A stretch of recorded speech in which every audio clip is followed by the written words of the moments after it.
What's going on, everybody? Cali Death Podcast back again, episode 13. Got the homies Ominous, Ruin, Adam, Alex, and Mitch with us today. Welcome, fellas. Got the resident homies, Joseph, Joel, and Casey. I'm Anthony. Here we are again with some more California death metal. Woo! How are you guys? Yeah. Good to see everybody.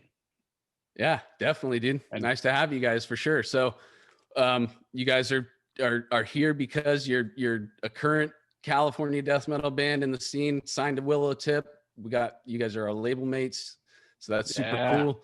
Yep, and you guys are getting ready to put out a new album. So I mean, how you want to do it the way we usually do it, Joseph? You got some stuff in store? Yeah. Can I throw this up for us all? Let's check it out. So here's the Bandcamp page. Oh, fuck yeah. So you dude. Oh, sorry. Art out. Sick out. Who did this art, you guys? It was Par Olofsson, right? Yep. Yes, sir. Yep. Yeah. And so I really fucking like this art. And Adam, you came up with this concept, right? Mm-hmm. And so amidst voices that echo in stone, can you talk about the concept a little bit as I get us through this page here? Yeah. Sure. Yeah. So it's about a lot of different things. It's kind of a little bit open to interpretation, but kind of the main thread of it is about a person who sort of goes through various difficult life choices, and then at the end sort of picks the wrong one. It's sort of like a cautionary tale in some ways. And then this main sort of voice becomes the one that is amongst many that sort of echo in stone amongst other voices that have gone down similar paths and this and that. So hopefully that was answering your question. Absolutely. Cool. All right. Dude. Here's the super bundle. This is super sick. Damn. That's all. Yeah. That's all you can get right there, dude. And we've heard the album, so it comes out February 26th. But you guys gave us a listen. Most of us have gotten to jam it, and I love it, dude. I'm super stoked to have heard it already, and I'll be writing a review for the CaliDeath.com blog that we got going. Dude. awesome. So I'm gonna sing your praises. But appreciate it. Appreciate it. So we're really interested in hearing how you guys got started, where you guys have been between then and now, getting up to today. So why don't you guys, whoever kind of started the band, why don't you tell us the origin story? Yeah, I mean, Adam, for the most part, I mean, I can talk about how I joined, but it's basically Adam started with a few other members that, Well, kind of, not technically, I'm not an original member either, but almost. We had there's no original members, so right. But I came in a month in the band for 6 years at this point, so yeah, it's long enough. Yeah. It started let's see, I came into the picture I think in 2010, 2011, something like that. Or maybe even 2009. I don't know. We didn't have our EP or anything out yet. They just got rid of their other vocalist. I joined. I knew the drummer and the guitarist, I think, from other Craigslist projects and this and that. And then let's see, they brought me on board. I think we were getting a second guitarist, which would be Alex, and then shortly thereafter, our original guitarist Mike Ball, who's in Tegmentum, he left, and then it was just me, Will, Alex, and then Jay. Will left. Jay, right? He was our original drummer.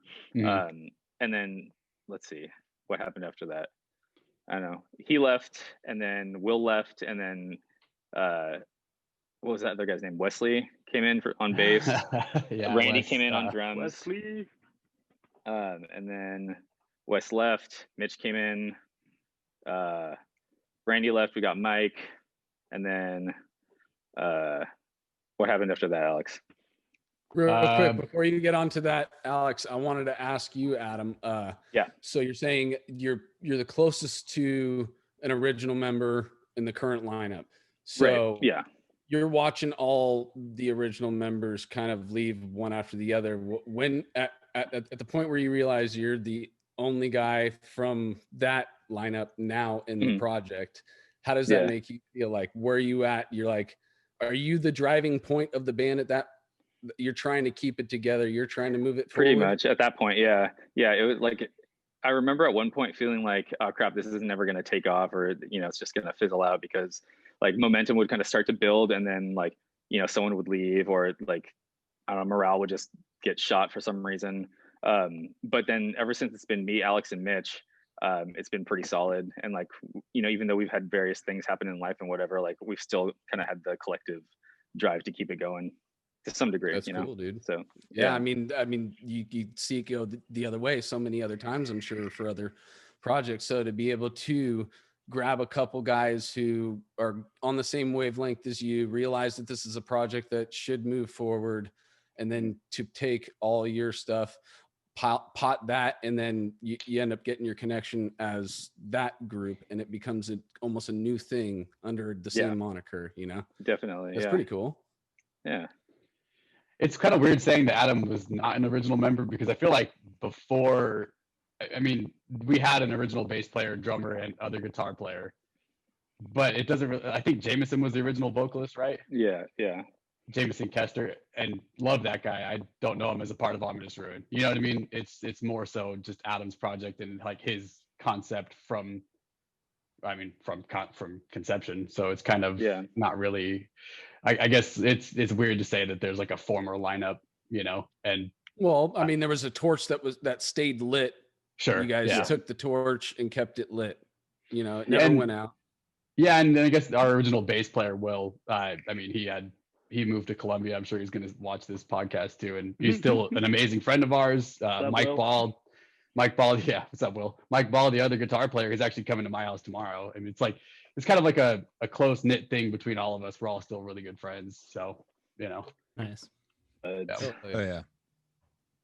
So when did you guys join, like Mitch and Alex? Like, what was the situation like when you, like, did you guys have music recorded and released and you were like, I like the sound of this, or did you just know each other personally? Or so back in, I want to say it was like 2012, right, Adam, where something like you that, guys where Steve Hoffman's band Viral played a show at a bar in San Mateo that was the double-decker bar. I can't remember what it was called off the top of my head, but regardless, they played a show there, and somehow they managed to fit a death metal show in this Irish pub. It was sick, and it should not have happened, but it did.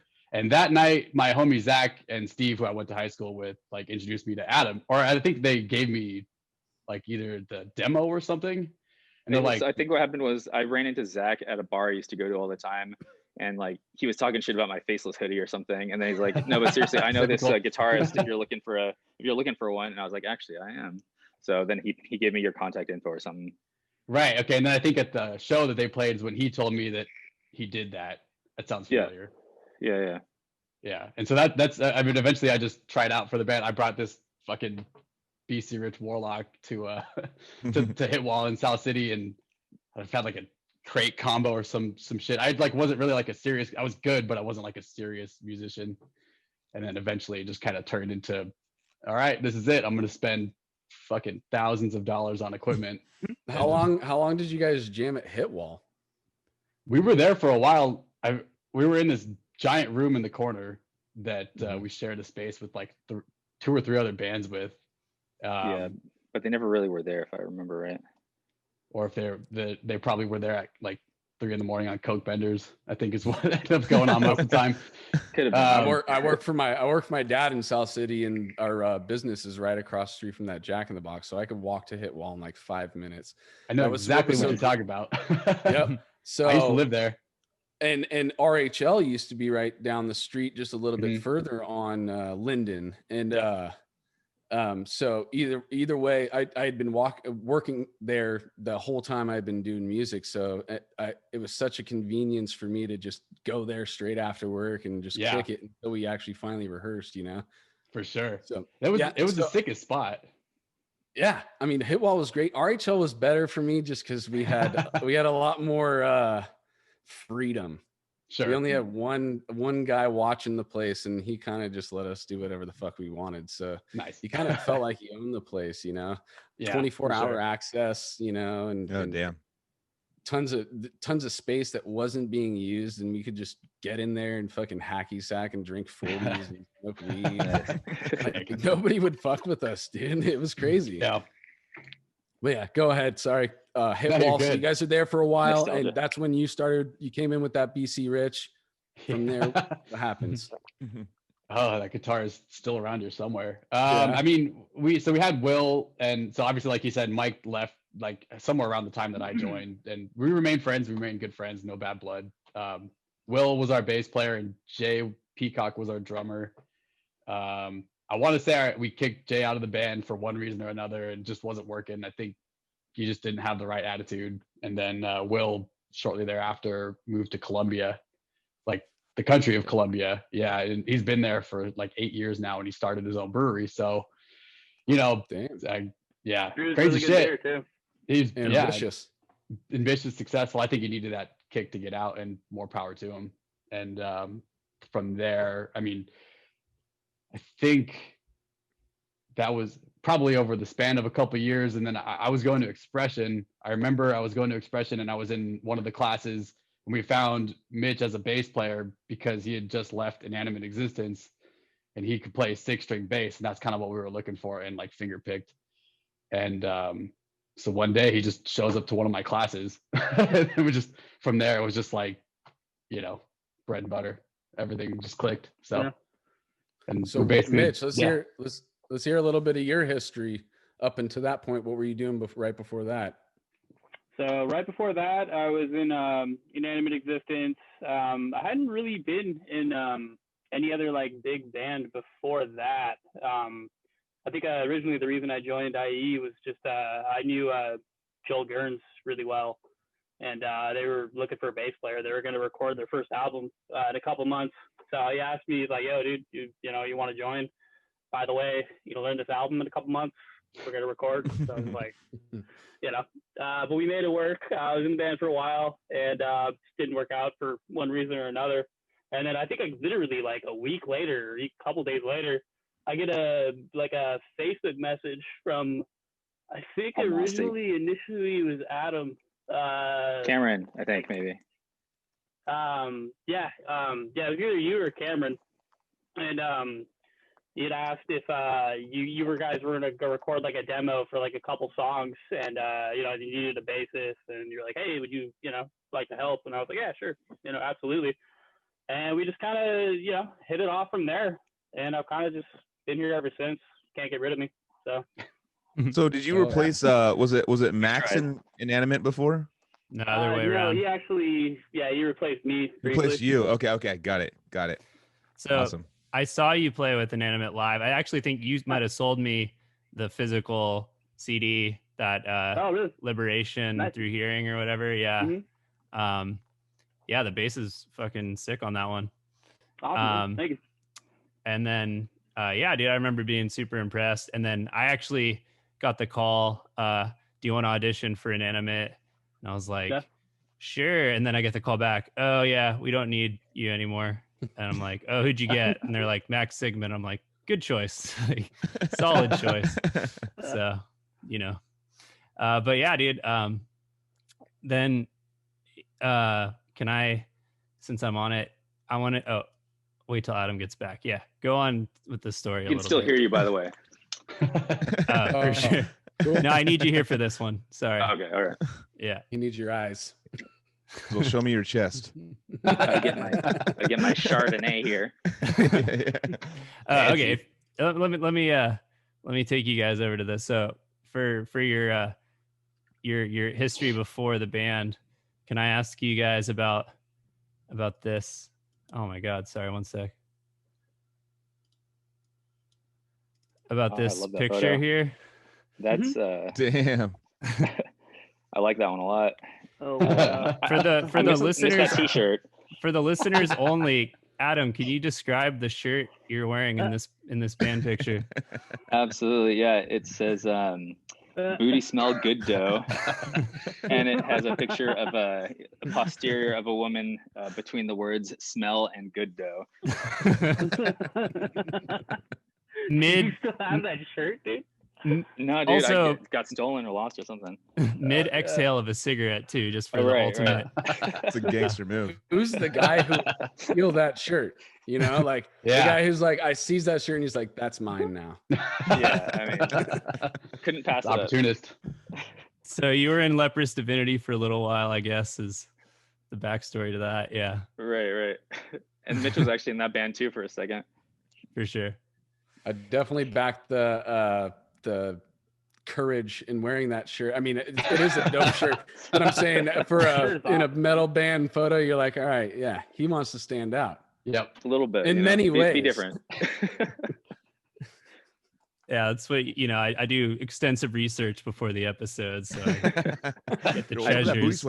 Hey, Yeah. you're I think the 80% of his from Terror or research was something. actually trying to figure out the origin of that shirt. It's like, whose ass is that? Did he figure it out? Because I'd be curious, about the particular butt, I guess. Yeah, Probably buy another one, right? Some butt anthropology. I On think eBay, one of the dudes from Terror started that company or something, or that clothes label, Okay. whatever. That's hilarious. That's rad. So then, yeah, like 2014, 2015-ish, you guys are on my radar. I go see you guys practice once, and then I saw you guys live. Is it X Bar in Cupertino? That's the bowling alley Oh, yeah, venue. yeah. That's the one. Yeah. Saw you guys live. I think that was that the Conducting from the Grave farewell show? Yeah. Yes, it Yeah. was. Okay. Yeah. Remember that? Yeah. So that was the one time I got to see you guys live, but that seems like a whole fucking era ago. Cause Yeah. That was- so I mean, they say people change every 7 years, right? It's almost that time. But I vaguely remember that show. I remember us playing first, and I remember us playing super fast, and that's about it. How long has the X Bar been there? Because I actually went there recently. I saw Visceral Disgorge and a couple of bands like right before What? COVID happened. Yeah, at the X Bar. I'd never heard of the X. I mean, I've heard of the X Bar, but I'd never been there.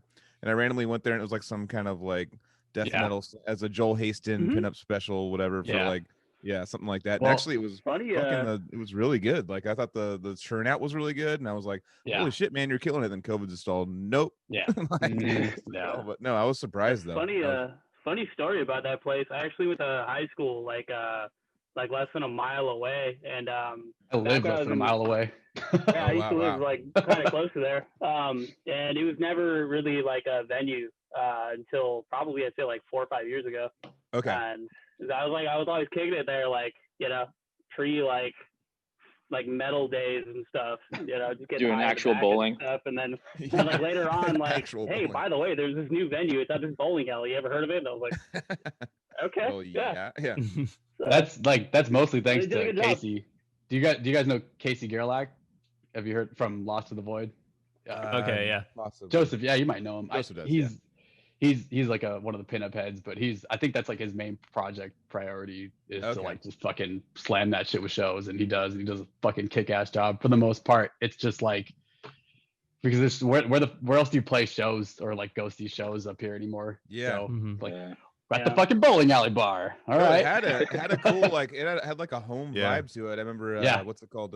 Chris They did a and I good from job. Chris and I from Archaic drove from Santa Cruz, and he was my fucking driver. And then we showed up there, and then fucking next thing I know, I'm like smoking cigarettes. Like, hey, that guy's blacked out, and they're like trying to fight people. And I was like, guy coming there, his head's like split open and shit. And I'm like, hey, well, that's my damn. driver. I guess I'm gonna go to Uber back to Santa Cruz now, asshole. No, anyways. Love you, Chris. That place is cool, save for the occasional shooting or like stabbing or something, which doesn't happen too often. That's always happening. That's just adorable stuff. Yeah. I mean, I really like the concept of like going to bowl like during the band you don't want to actually watch live. I'm fucking down with that too, dude. Yeah. Hell yeah. It's I definitely chicken did that. strips, And they I got pool definitely did tables that. and shit too, so you got multiple things you Yeah. could do in between bands. Yeah. Bowling alley shows are cool. I The people also inside the bowling alley though are probably like, "What the fuck is going on?" Yeah. Yeah. This wall of noise. So There's a venue over in like North Carolina or something where it's like a fucking big old laundromat that you fucking play death metal. Or just like doing their laundry in the background. Sounds awesome. The I Denny's meme. Yeah. Oh, I was just thinking about that. What the fuck is up, Denny's? Yeah. I remember the cold. Oh, what the fuck? Yeah. Yeah. That's a goal of mine now. Hey, but I mean, you gotta give it up for them for fucking getting a show together. They got people together in a place, you know. Yeah. It doesn't matter where the fuck it is. Respect. It's a show. It's like it's helping the local scene, you know. Yeah, it speaks a lot to like how much we just want to keep this shit going. You know, Totally. All of us do. I just, it's so fucking expensive. So it's cool seeing the scene in San Jose though too, because it's like, you know, it's only like 25-30 minutes for me. So it's, and Santa Cruz has been hit or miss with it. So it's definitely cool. When I showed up to that show, I was like, oh, whatever, I'll go to haven't been to a show in San Jose in so long. I mean, we played the Rock Shop. Yeah, like a long time ago. I missed the Rock Shop. Yeah. It's just like there's nothing really that I'd go down there and be like, cool, I'll stand over there with the other 6 people. Yeah, what's up? I'll have a beer. And like, well, like, and then like actually like I went there and I was like, whoa, I'm having trouble getting to the bar now. This is like it's like packed. It was packed. I was very impressed. I was stoked. I was gushing to Joel. I'm like, dude, this is awesome, man. Keep this going. This is exactly what needs to happen. Yeah, it's awesome. Gotta start somewhere. Yeah. So San Jose was because there was like the fucking Cactus Club when I was a kid.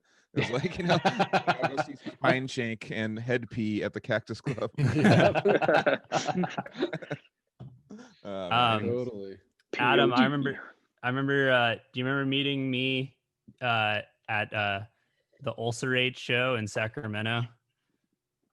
Do I remember? Not exactly, but I remember that I met you up that way for sure. Okay, so I was like at the Ulcerate show, and then I heard you like talking to someone you knew there, like in the hallway about Davis, and I'm like, I'm from Davis too. At the time, I was, and you were like, I'm throwing some like house shows, and then we like got in touch, but then I don't know, I never actually made it to any of them. But that's like, I remember. Well, I just had the one. Show.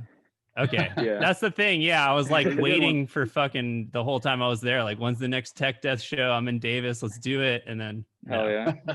Yeah. So what happened with that was like I was able to get all the noise permits and stuff like that worked out. But I think after that it was just like hard with my school schedule and stuff to kind of pull off something that big again, you know.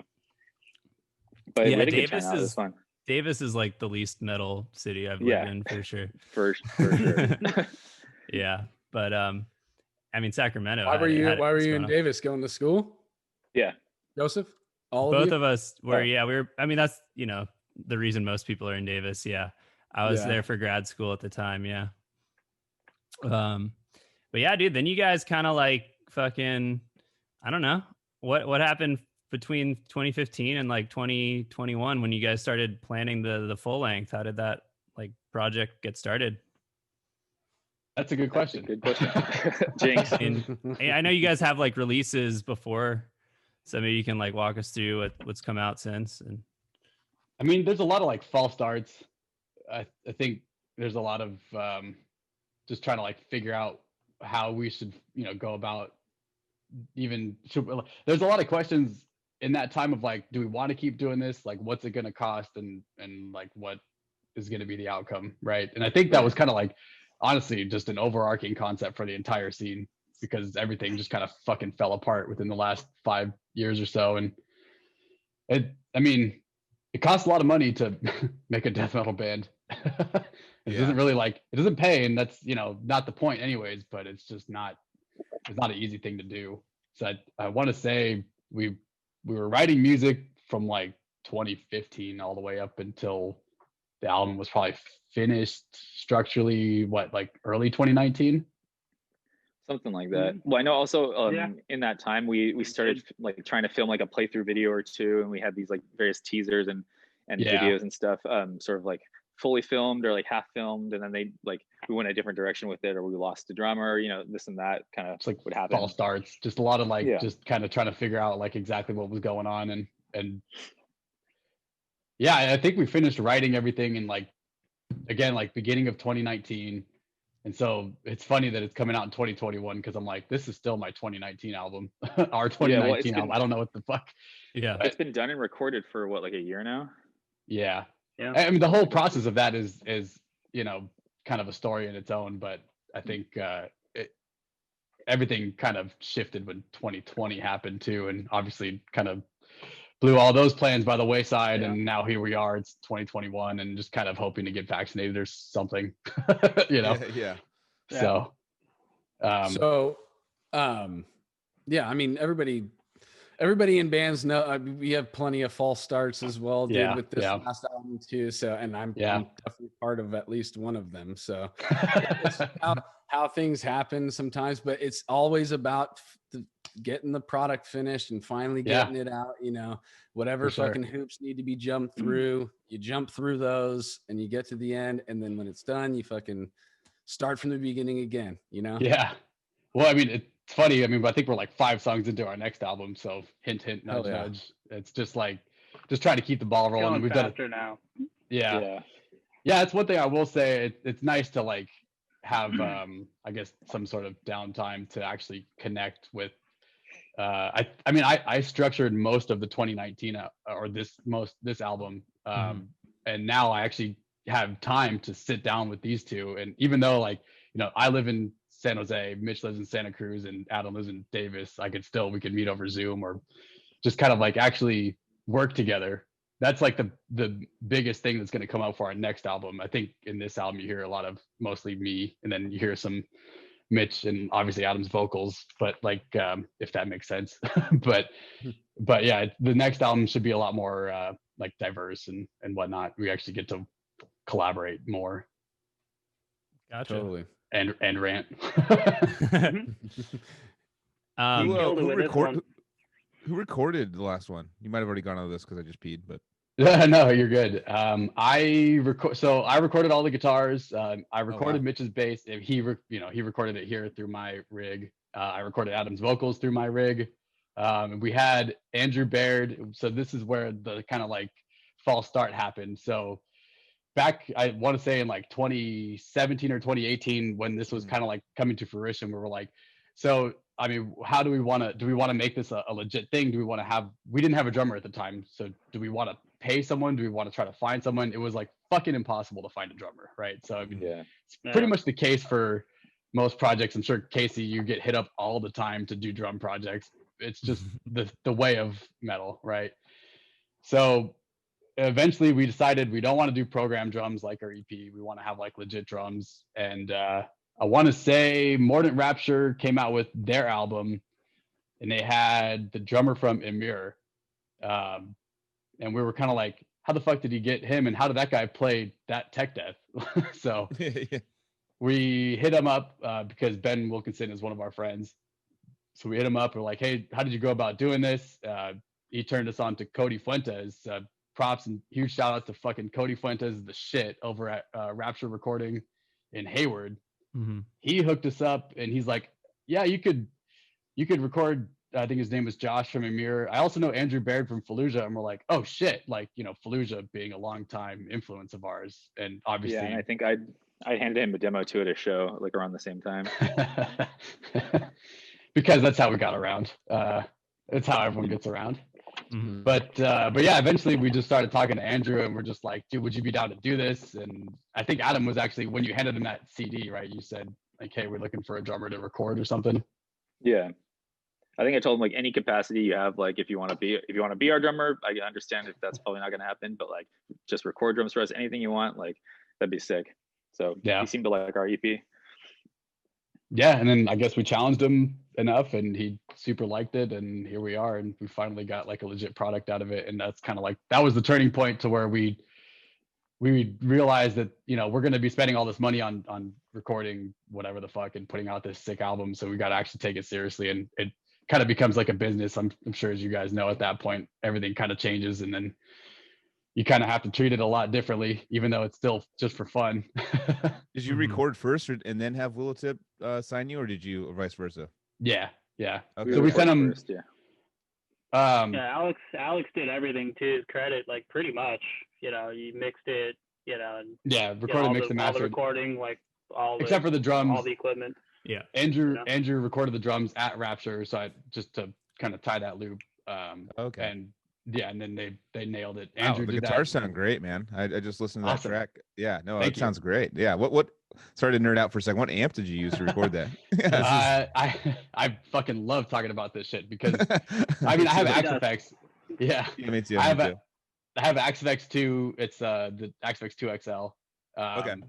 I spent like 3 years just crafting a tone out of it, and it Yeah. wound up being like a mix of 2 angle amp heads and 3 different cabs. Jesus. Yeah, and then like it was slightly tweaked for left and right. Obviously, like there was a different cab on the right side than the left, and Yeah. And just like pretty minimal like EQ and compression after the fact, and it's the same tone. It sounds way more aggressive live, which is, I mean, I think it's kind of like how it's always going to be, but it sounds sick recorded. The goal was to have send me your patch. Send me your patch. Hey brother, I have an AX8, but it's not like, it doesn't Okay. have the computing power that it will probably necessary for 3 heads and 3 cabs. But wait, I don't know if are they compatible? I don't know if they're compatible. I don't know. I don't know if they are. I don't know. I have no idea. I think it went the 2, and then it went you have 2XL, right? That's what you have? Yeah. Okay, and then it went AX8 then the 3, I think. But I don't know Right. if it goes backwards. I could just send you a screenshot. Yeah, I'm down. We'll just do that. Super Yeah. down. Yeah. Anything for the audience dudes. Fuck yeah. Yeah, and like again, I spent a long time because it's not easy to just It's a get one out of rabbit the hole. box. Yeah, Dude. it's a rabbit hole, man. Yeah. Especially when you get cab packs and like it's just yeah. not. Yeah. But then I'm I got an Axis X3 recently, and I don't know, out the box it sounds great. So I don't know how they do it. Yeah. I'm gonna get one too. It's the shit, dude. It's so worth Yeah. it. Jesus sold. Christ. I Yeah. know. But I mean, the goal was, what's that? I was gonna say you could just be like, one day be like, I want a new amp, and just go Yeah. like, all right, well, I'm just gonna nerd out and get like I'll do a diesel VH4 mixed with the, Yeah. just Exactly. like completely craft with a Marshall tone. You could do like so much weird shit. That's Yeah, insane. and Yeah. I mean, you could go back and just model somebody else's tone if you really feel like it, or I mean, whatever it is, Yeah, no, it sounds great, man. I thought it was a real amp actually, just hearing it. I had no idea it was a fractal. That's awesome. Awesome. Yeah, part of the goal was to make it sound real, and it doesn't change for the lead tone either. So the lead tone is the same exact tone. Oh, cool. Yeah. Yeah. Oh yeah. That was the goal, is so that way I don't have to fuck with any drive, nothing, and it's clean, punchy, and gets the That's point awesome, across. man. So Fuck yeah. yeah. Hell Yeah. So you record people, or do you record other bands, or? I did for a while. I went to Expression for that, and then I became an adult, I guess. No offense Yeah. to the people that do, but like I couldn't afford the bill on my own, so I had to do corporate AV. Now I won't say where I work. People probably know, but so. I won't give any hints, but there's a hint out there somewhere. Pretty sure it says somewhere. I will just say that this web platform is a superior product to any other video conferencing. I swear I didn't predict the pandemic. I didn't make the pandemic. Wasn't. I want to steer it in a direction of going back in time again, because I want to hear some of your guys' stories of your experiences in the Cali Death scene, going to shows back in the day, favorite venues. We talked about a few before, but like I want to hear some of those stories, like where maybe we would have come across each other and I forgot about it or something like that, because of cannabis. Oh, bingo. Well, I mean, I'll let these guys. I've just talked for a long time, so I'll let these guys talk. But obviously, the pound.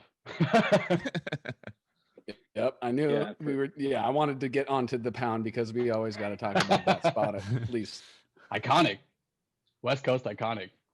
Yeah, dude, no doubt. So, do you all three of you guys have pound shows that you guys remember, all that kind of shit, or are you the only one, Alex, that went to the pound? I mean, I I'll went there say like once or twice back in the day. I was a wee lad. So. he's a horrible metalhead. Well, No, I mean, I definitely. I think I saw Napalm Death and like Black Dahlia was like the last show I went there. that's a killer show to catch there. If that was only one or two shows there. Adam, what about you? I saw. I went to a bunch of shows there. Despite what my parents had to say about it, they're always like, "You're gonna get shot out there" or something. But I saw this band From a Second Story Window and some other band. I forgot who else was on the bill, but I remember the dude climbed up on the like rafters or whatever and like hung off them while playing guitar or something. I don't know, crazy shit like that would always happen. I saw the Animosity final show there with a bunch of other kind of like. What's that? I said we were supposed to play that. I think Odious got offered that. We just couldn't make it happen. But oh, bummer. Yeah, all the other bands were kind of like, it was a weird mix of like brocore, like tough guy stuff, and then some random other bands, and then them. I remember getting my face like smacked against one of the monitors on stage, so that was fun. What else? I don't know, a bunch of bands like Job for a Cowboy, Arsis. I think Necrophagist at one point. Oh, we opened that show. We actually played that Necro Arsis show. There was like I begged like a child to be on that show. I was hitting up the promoter every day because all the Animosity guys were our friends, and I was just like instant messaging him like, we'll do it for free. I'll give you $50. Let's do it. I need to be on the first show. Alarm was on that. Alarm, Arsis, Animosity, Cattle, and that show ripped. I remember that show. Was so much fun, man. Then there was a Malevolent Creation Origin Carnivorous show, dude. I feel like I saw that one too. I was in line for you guys. You guys were in line while we were playing. I mean, we kind of had a similar story with the Odious Necro show too. Like being the opening band, you're definitely watching people come in as you're playing. But dude, you're on the fucking stage at the Pound, dude. Yeah, you got your logo on it. That's definitely one of those check that off the list things, Yeah. Exactly. And you're playing with legit bands. It's not some bullshit show. It's like a legit lineup, So that was a cool feeling to be on those gigs at the Pound for sure. Yeah. I mean, it seemed like maybe this is just like my memory serving me wrong, but it's just like every show that I went there was just fucking killer. Totally. I saw. Yeah, I mean, even if there was 15 people, those 15 people were rad, dude. Yeah, right. We would make it. I've watched one guy pit with himself during Mortician, and we're just like, fuck yeah, dude. Where you see that at like other shows, you're like, this is sad. But at the Pound, you're like, that was the shit. No, dude, it was the best, dude. Everybody's got drinks. We're fucking going in and out, smoking weed in the back, and fucking coming in. Dude, pitting with himself. Fuck yeah, dude. You're just you're more so watching. You're watching him more than you're watching Mortician, because I mean, I'm just rooting him, going like, yeah. Guy's got cardio for days. Yeah, that's what it is. It's like dude just trying to get somebody else to pit with him, but nobody is. So he's just like fucking. He just murdered that imaginary person, dude. He fucking killed him. Yeah. I mean, did Odious play a show with Severed Savior there? Am I remembering that wrong? Yeah. We did. Yeah, I remember that. Yeah. Before I was in Severed. Yep. We did the Carnivorous, Odious, Decrepit, Severed. I have a clear memory of playing that show, and because I think there's like some Hell's Angels dudes like were security there. Yeah. I remember that. Always goes well. Yeah. They were super fucking like rude and shitty to like when I remember me personally when I was like loading my shit in, they were all like fucking get up, blah, blah, get off, blah, blah. And I'm just like, okay, dude. Like I'm all like, man, like I'm already nervous enough, like I'm about to play with Severed or whatever. And and after we played, they just fucking carried all my shit off me, like for me, because they were like, we love you guys, blah, blah, and they just carried all my stuff. I'm like, put it over there, place it over there in my car, please. Thank you very much. Like, place it over there in my car. That was probably one of the most gangster moments of my BMW. life. You drove the BMW. Just lay it down nicely. I'll fucking kill you. No, I don't. No, but that was like one of the biggest turnarounds there. That's when I got like the street cred from the Pound. Was like that one show. Yeah. The Harley guys, they're not easy to impress. I know. But once you get them, they'll fucking die for you. Yeah. What else? I mean, I saw a fuckload of shows there, and the biggest one. Remember, they had an outdoor section too, obviously, but they would rarely use it. And I saw Nile with Anthrax. Anthrax, I saw that too. Yeah.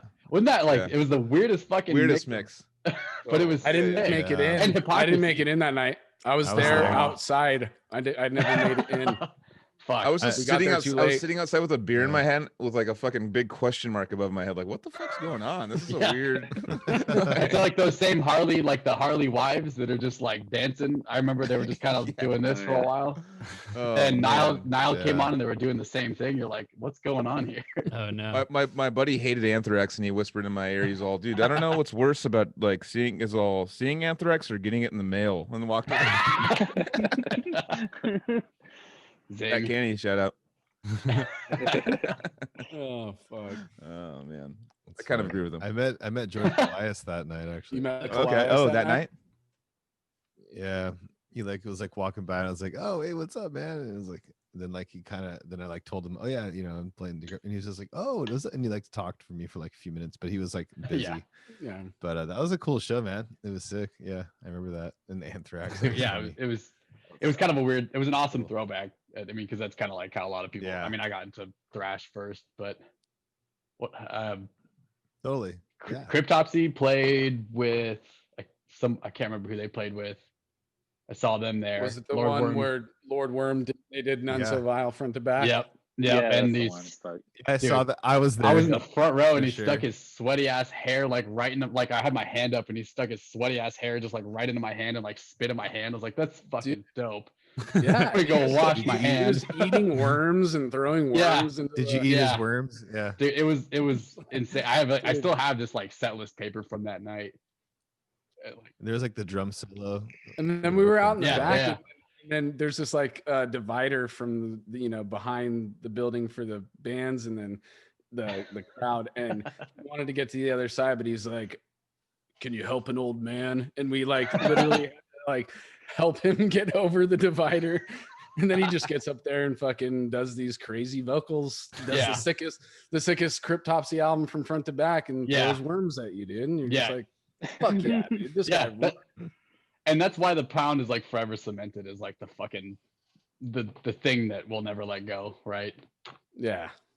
I mean, dude, I remember seeing Lamb of God with only like 30 people there, and all these crazy bands where you're just like, they used to get such sick fucking tours coming through there. And then when that place shut down, that's when the Bay Area scene completely changed, dude. I mean, there was other small venues that were trying to keep that underground shit afloat, but then slowly but surely, like fucking promoters just didn't want to touch San Francisco area if it was a band that wouldn't fucking be able to sell out the Regency Ballroom, for sure. It just ended up, you just got to say that was a fucking great era. Like I'm glad I got to be a part of it and just move on with it. Like fucking RIP the Pound, dude.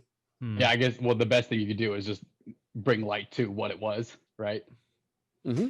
Well, the Oakland scene has still kind of got it going on a little bit. I mean, I played a show with Tegmentum and Mike, our old guitar player, 2 years ago. I can't remember the name of the bar. Golden Bull or something? Golden Bull, yeah. Yep. I mean, and there's obviously the Metro, and there's a couple other venues out that way. But I mean, it's kind of like, I mean, you had the Pound that was in Hunter's Point. Like DNA Lounge. DNA Lounge had it going on for a minute. Is it still a thing? I don't even know. I mean, DNA Lounge. Oh yeah. Well, I mean, Slim's just because of the pandemic, they just had to close up shop. They're not planning to reopen. It's going to be something else. It's going to be like a nightclub now. That's what I heard. Yeah.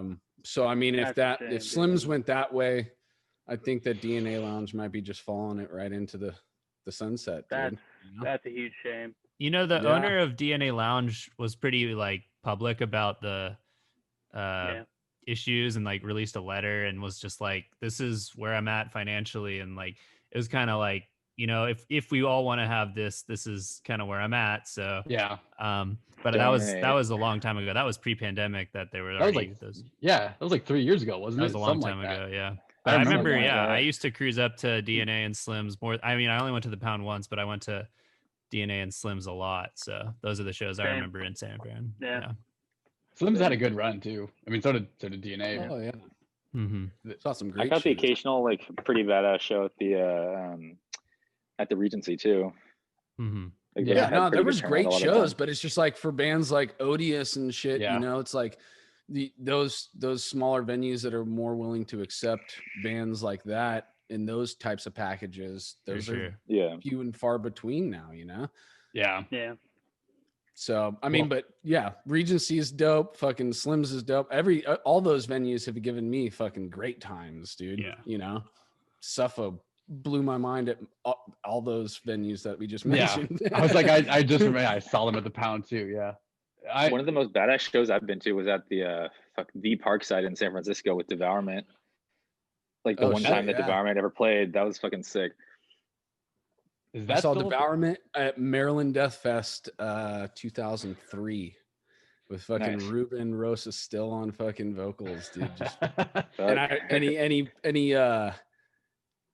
he tug award a fucking Devourment t-shirt with just some random dude in the front row for like half a song because he was gonna give away the shirt, but the dude, like, Ruben was holding it and then the dude just went to grab it like before because Ruben wanted to throw it into the crowd, whoever get it, but dude just wanted to take it, so it ended up being like this tug of war between Ruben while he's still like the shirt's all fucked up, like stretched out too far. But Ruben got it back, dude, and whoever got it definitely just went from XL to fucking double XL.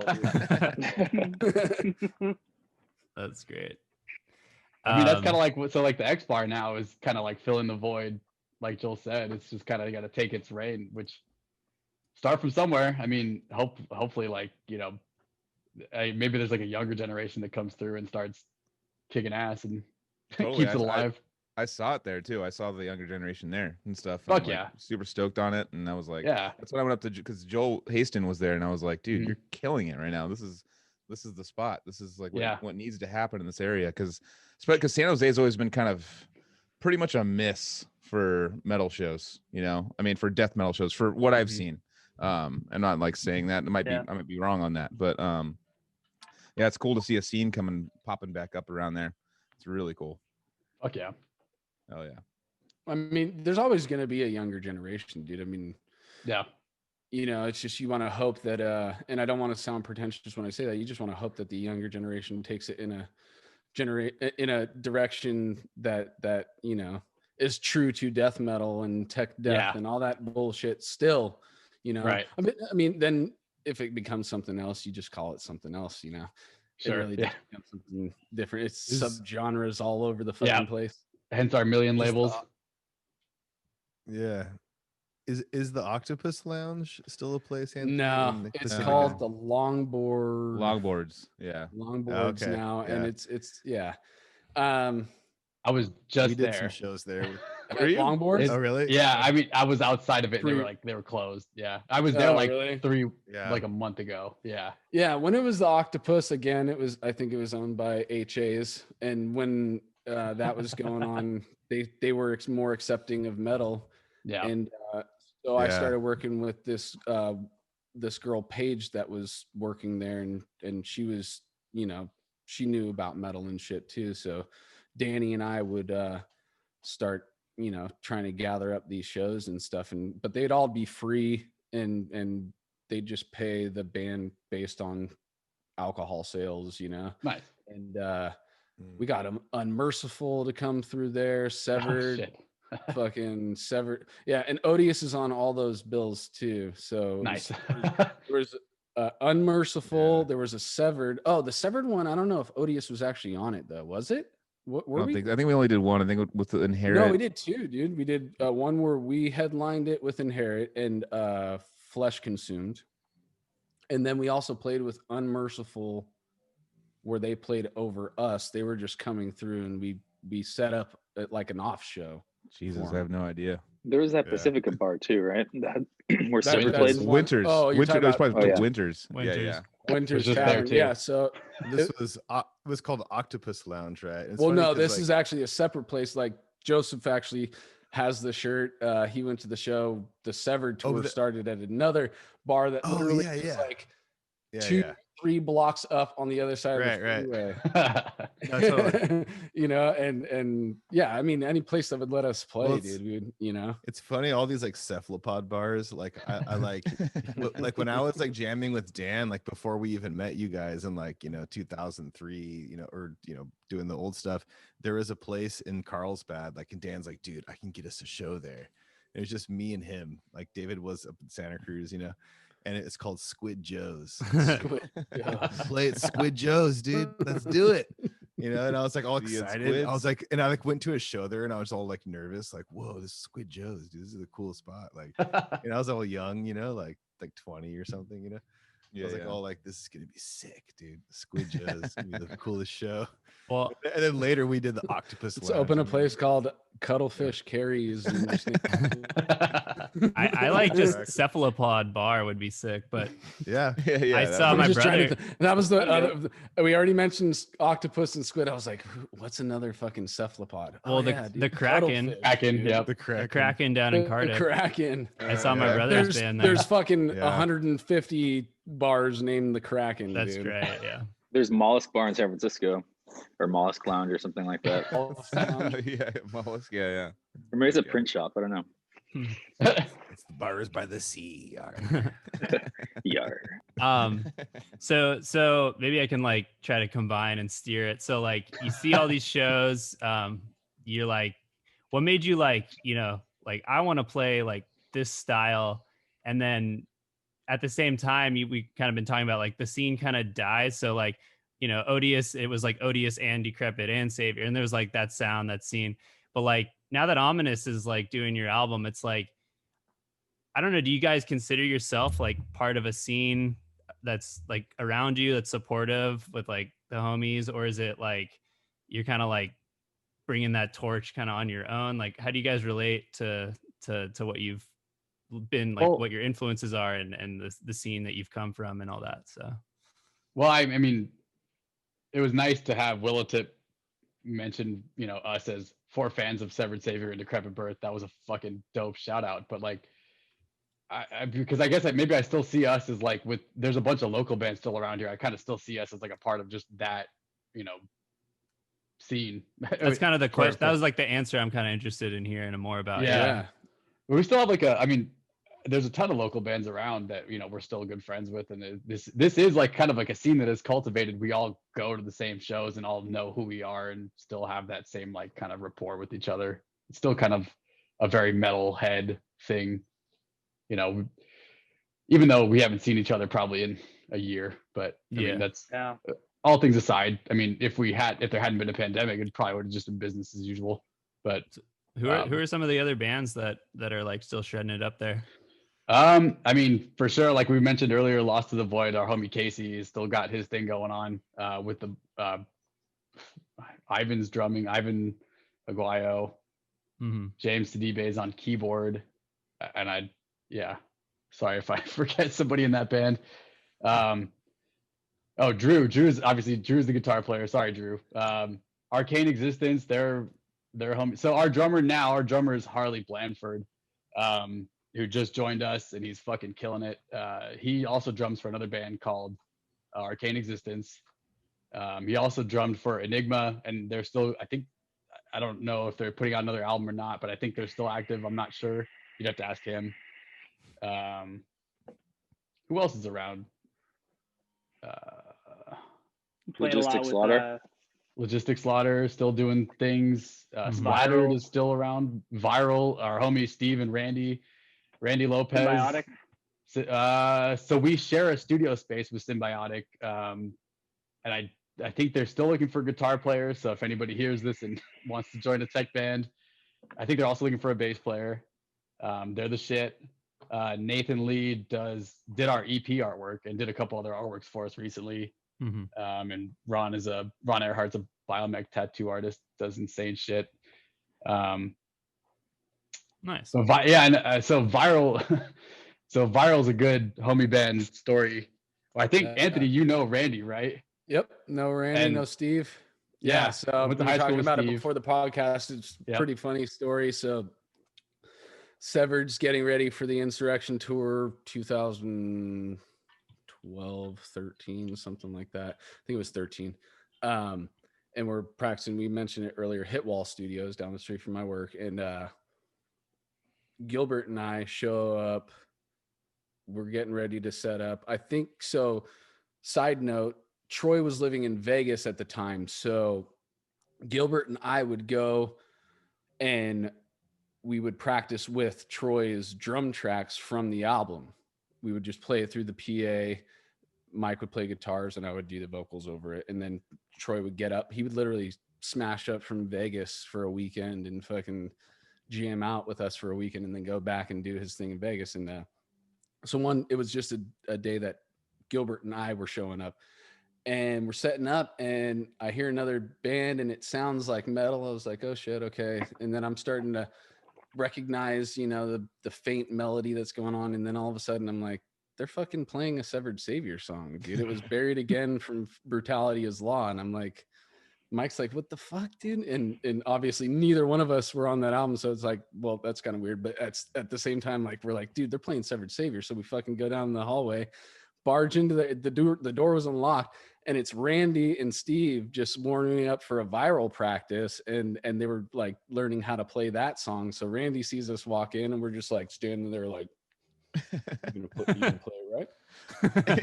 and Steve didn't even, he still didn't know until he finally saw Randy's face, where he's like, oh shit, dude. Like the most, like I said it before the podcast, it's like gotta be the most synchronistic moment for somebody to be covering a band and then they walk in. You know, like you just got off work. You had a hard day at work. You're like, fuck, dude, it's fucking band practice time. We're just warming up to a Severed Savior song, and then boom, poof, Severed Savior's in your fucking rehearsal studio. Like, what's up, dudes? You guys fucking Mike Gilbert's all like, dude, let me see the guitar. Let me show you how that actually. Yeah. No, actually, here's how I would have played it if I had recorded it. There is footage of Randy playing Fecal Philiac with Mike in that same exact room. So it's like it went full circle. We all became good friends, and I've known Steve from like the City days and all that shit. So it just was like a cool little situation where that happened, you know. Mm-hmm. Super dope. Hitwall was the shit. And so shout out to Randy, shout out to Steve. Everyone, eventually you guys should be on this fucking podcast. We have actually covered Buried Again, by the way. Yeah, I was gonna say, so funny story about your story, I guess sort of ties together, like Randy, because he drummed for us for a while, and he still to this day will ask me to play that song with him. Yeah, I'm sure it must be it's got to be a fun song for him, you know. Yeah, I mean, obviously fucking the drums on that album are they're rad, dude. Shout out to Troy. Yeah, yep, definitely. Yeah, they should definitely be on the podcast. They're homies for sure. No doubt, dude. I mean, yeah, I've already thought about like the City for sure, like getting Ben and Steve. I've known those dudes from the Pound days and shit, so it'd be cool to have a little reunion on the podcast, talk about their shit. And they got the tie-in with Dan being based, you know, so it's. I remember those guys, like the City. Yeah, dude, they were on like so many shows at the Pound, dude. So well, no, what's his name? Awesome. Ben runs Creator Destructor Records now. That's that's cool. his main deal. Okay, so shout out sick. to that. They're putting out some cool shit. They're actually an actual legit label that is I went to their website. I'm like, whoa, dude, you're actually doing the real your update is actually like starting to become in the doing a bunch of limited vinyl and shit, right? Yeah, I know. And they have Frank from Animosity's stoner rock bands on that, and it's awesome, man. Yeah. Is that Voyager? No, I don't think it is. Cool. I forget what its name. I can't think after I've had too many IPAs. Go with something lighter, dude. Yeah. No, he's doing good things, man. I just got a thought. I mean, I was listening to your the new song you guys put out for Willowtip, or the release. I hear a lot of the influences I heard immediately was I heard like some Origin, Archspire, Black Dahlia.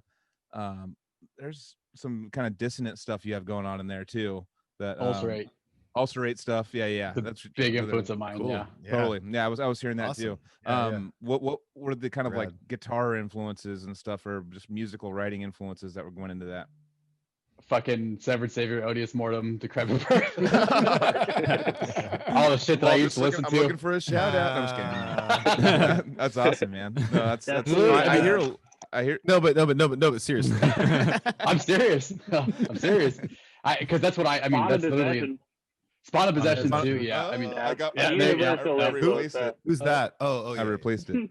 Obscura as well. I mean, all that shit that all that shit came out when it was like everyone kind of has that fucking peak influential moment when you're like 18 to 21. That was the shit that I was listening to when I was in that time frame. So that's kind of always stuck with me. So yeah. Oh yeah, man. That's But awesome. in terms of Adam's vocals, I don't know where he gets his influence from because it's just chaos and It's amazing. yeah, you got the fast fucking spitting stuff, like just all like fucking Yeah. I don't know, like I can't even enunciate a sentence right now. Like I don't even know how the fuck. Like, no, you're I going don't know how he fast, does it. man. Yeah, It that's gets cool. sometimes I've got to do some pretty ludicrous stuff in the. It's pretty wild. Yeah. Are I you- mean, is there- I don't want to. I was gonna say, is there I any- want to see if it's the same thing because I know that like hip hop is actually Yeah, the I was core gonna of ask. a lot of death metal vocalists, dude. When you get to actually really talk to them, like that's where I started. That's where fucking Riley started. Like tons of these other dudes, like I know that they grew up on hip hop first. Is that the case with you? I mean, I got flows for days, but no, not so much.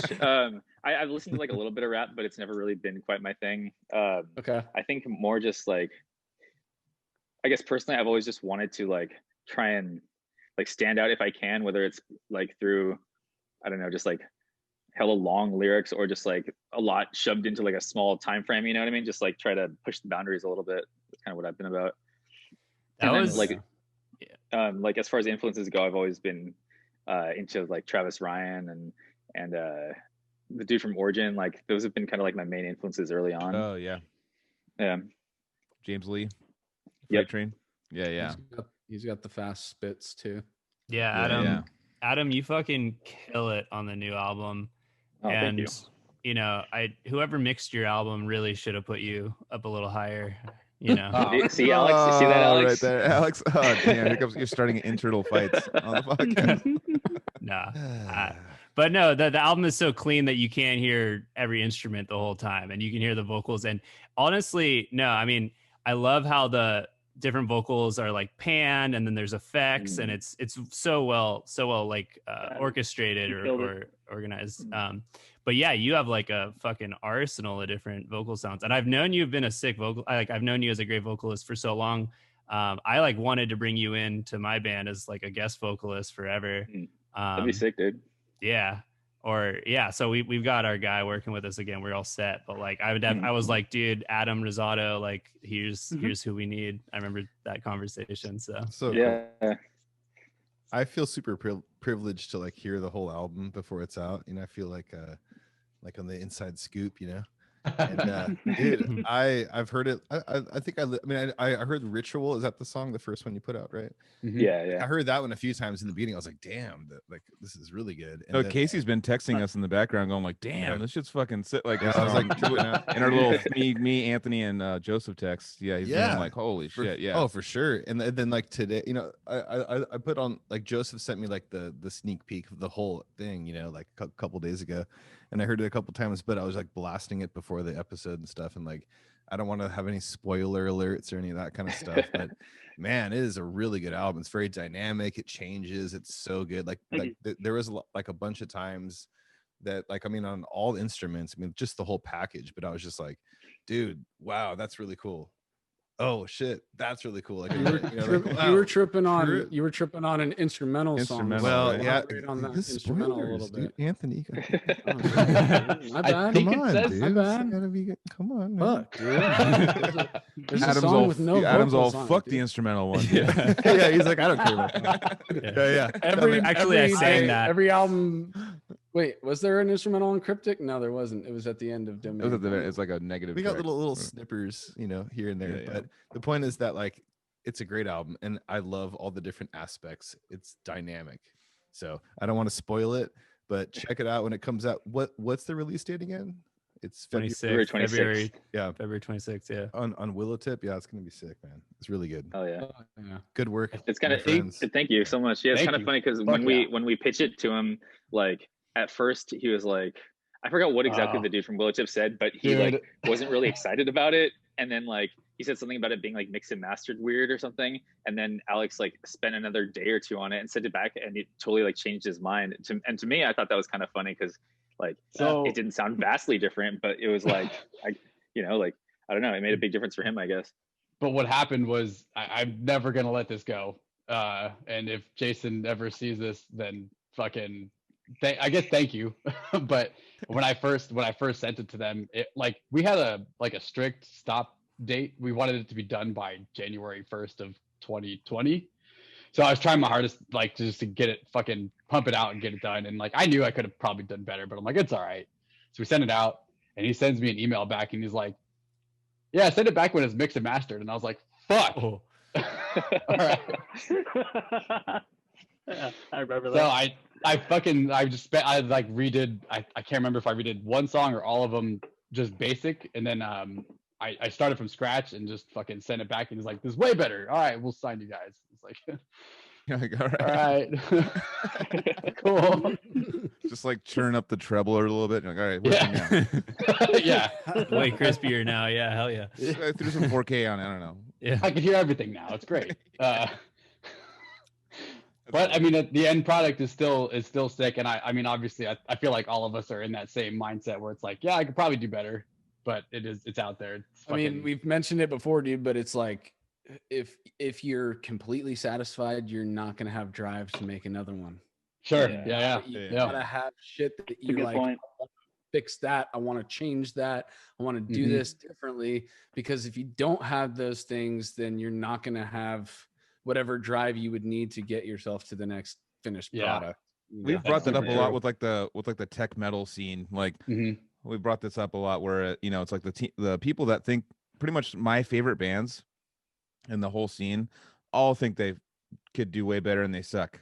They're all like, fuck, I could do way better. What the fuck? Like the ones that are cocky, I'm like, they're just like gone. Like it's like we're so. Gotta call out Mike Gilbert one more time. Sorry, dude. Mike, you're getting called out again.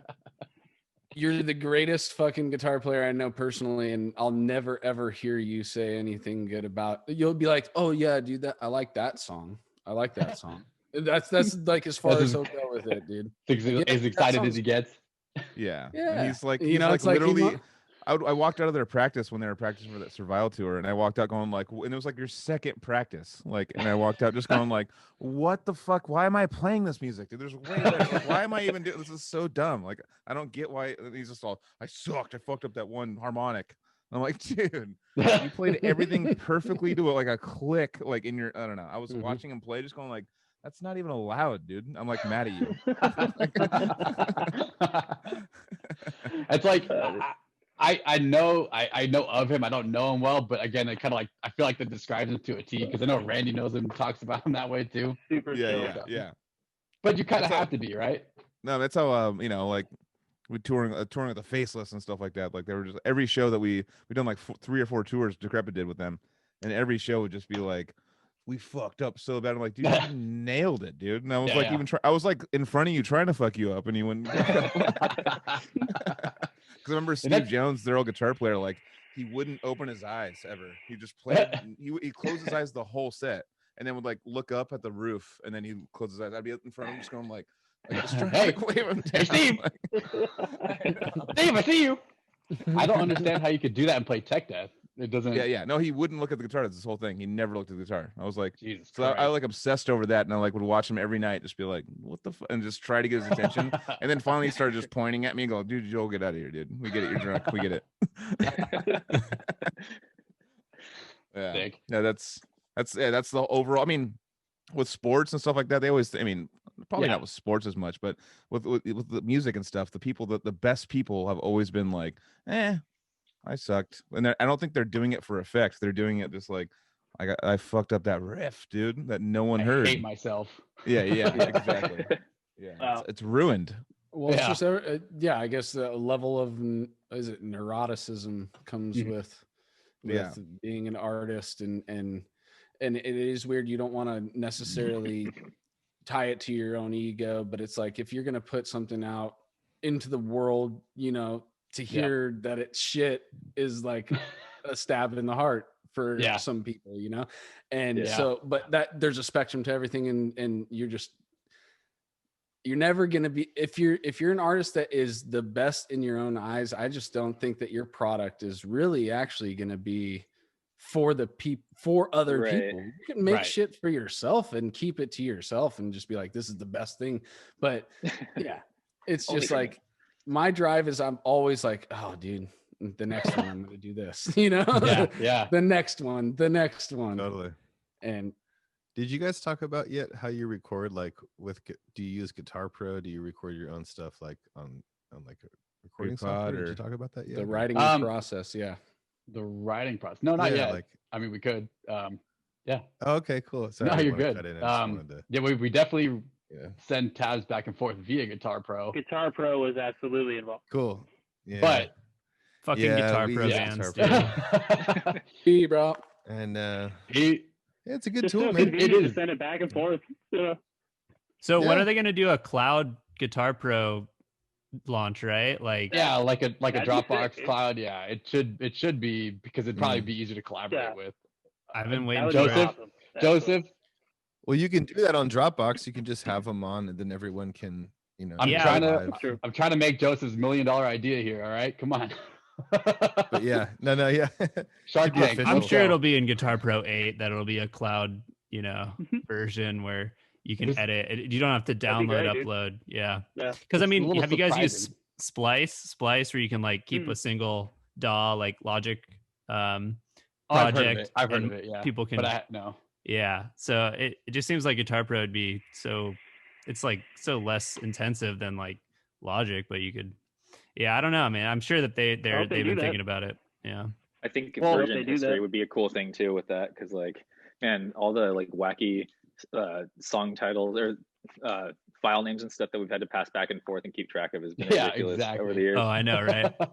Song Yeah. Oh no, 5, totally. XX Doodle Pie, like Bindi Yep. Nibbins. Oh, Yeah. dude. Oh yeah, I'm- It's all about the. I've been goofy privy to song. the new Odious Mortem, like, song titles in progress, and they're all It's a they're secret. all hilarious. I'm just kidding, go ahead. I'm not gonna tell you, We have a song called "Curious Scrotum." Nice. Just keeping it in line. That's all. Oh yeah. No, But- sorry, Joseph. Do you remember any other ones? I thought Gorillas in the Mist was like some random thing until someone explained that it's actually the name of a movie. I was like, Gorillas in the Mist, dude. How funny is that? And they're like, Well, that's literally a movie. ask- And I'm like, oh, Ask Joel about that. Gorillas title. in the Mist, Joel. God. Anyways, next. Next. Okay, yeah. Anyway, no, songwriting. You guys, you said Alex wrote a lot of the Amidst stuff, but you guys are now writing kind of more collaboratively or more contributing more democratically, or yeah. Yes We're just and yes. passing files back and forth, at this point. Alex has definitely wrote some songs. I'm working on a couple. Yeah, we're just gonna, write a bunch and then figure out what we have, when the time comes, and kind of like go with, the best of it, I think. Mhm. I think what happened back then, I mean, if we talk about like when I wrote Amidst, I think most of that Mitch was kind of going through some writer's block. So what happened was that it was just mostly me just writing shit and just kind of making it happen, which is, I mean, it was you were just on, fine, on a tear at that point. I was on a what? On a tear. Yeah. Alex was on a tear. I just remember he was like cranking them out like day after day. Yeah. I was like, damn. But I'm just not even gonna try to open Guitar Pro at this point. the same thing happened at like right at the beginning of the pandemic. I was just like, all right, fuck it, I guess I'm gonna write music, and it just happened to, and I'm happy with most of that stuff. But again, it's like it could be better. But Hey, you spent all that time tweaking guitar tone, not enough time tweaking my spooky vocals, man. supposed to make the vocals spookier. Yeah. Yeah, I'll Guitar, never, guitar tone is a Good and shit. disease, man. dude. Good God. I know. I think know. I've spent like $20,000 on just chasing guitar tone alone. I know. It's like it's a gnarly drug or something. Yeah. Jesus. Over the years, yeah, I've probably spent about like 20 grand on guitar tone alone, which Yeah. I'm not that privileged, I promise. And then you get that tone, but the thing is though, your brain one day you'll just sit down with your guitar, you're like, nope, I don't know. This sounds something's like not right shit. about-" All right. Like, So the let's fuck? have a little section here. What's like your 3 top favorite guitar tone, like for heavy distortion Oh, albums? fuck. Anything from I mean, like we're talking like heavy, like At the Gates to like Suffocation to that whole. Servile Insurrection. So God damn it, Mike, stop coming up in my feed. He was the That's- first fractal Yeah, death that's a metal fractal. recording Yeah. artist. Yeah. yeah. Oh, has that been in your feed? I'm stoked if that's getting to you. Yeah. No, I watched that episode, of the Cali Death Podcast with him on it. Yeah. Yeah. That's our best performing blog post, by the way. So I'm gonna probably dish more content like that out if I can. Yeah. Sick. People like that shit apparently. I don't know. I mean, The Yeah. professor. The Yeah. The professor. So Yeah, you guys need to make a comeback, Anthony. Shit. Hey, dude. So- I'm not gonna lie when I haven't said I haven't had many conversations or tried to start many conversations. Yeah. But it's like I know how it is. Yeah. Mike All Gilbert starts. Mike Gilbert, I'm calling you out right now, Mike.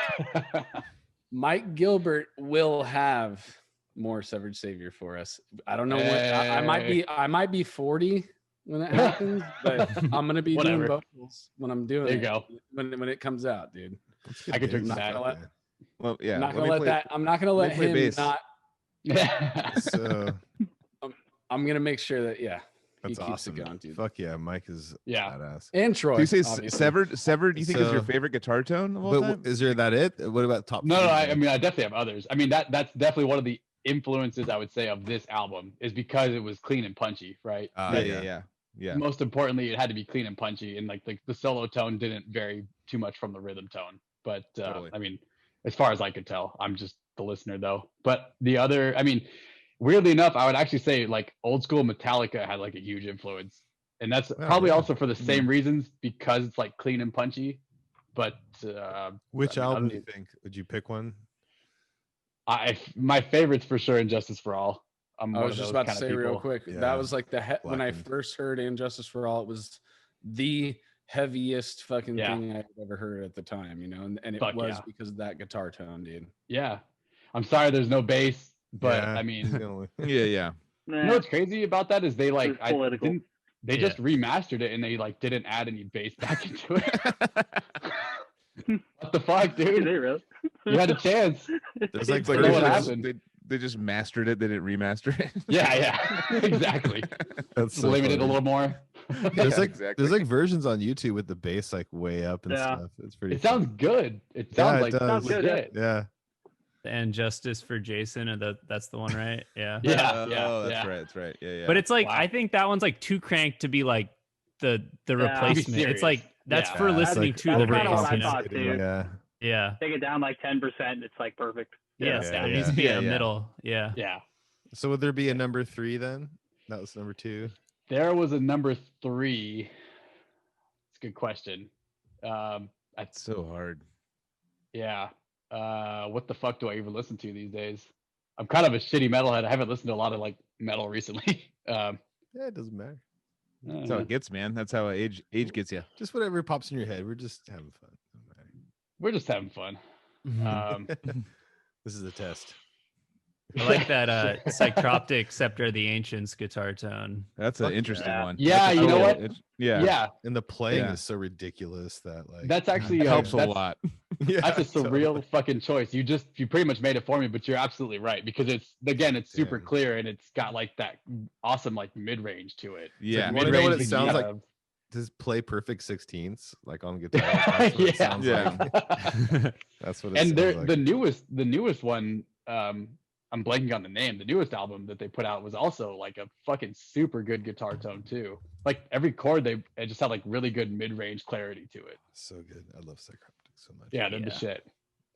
Great dudes too. What does Just say, Psychroptic mean? That's a good Does question. anybody do I that? don't know. We've research? toured with them. I and I have think I no looked idea it what it up means. Yeah, I don't remember. I know where they're from. I don't know what that means. though. Nobody Tasmania. ever did that research, including myself. You just accept it. Psychroptic. We know how to say it. We see the logo. Dude, What the quick fuck funny does story. that Quick mean? funny story about that band when we took them to Oh, I Las found Vegas for the answer. first time.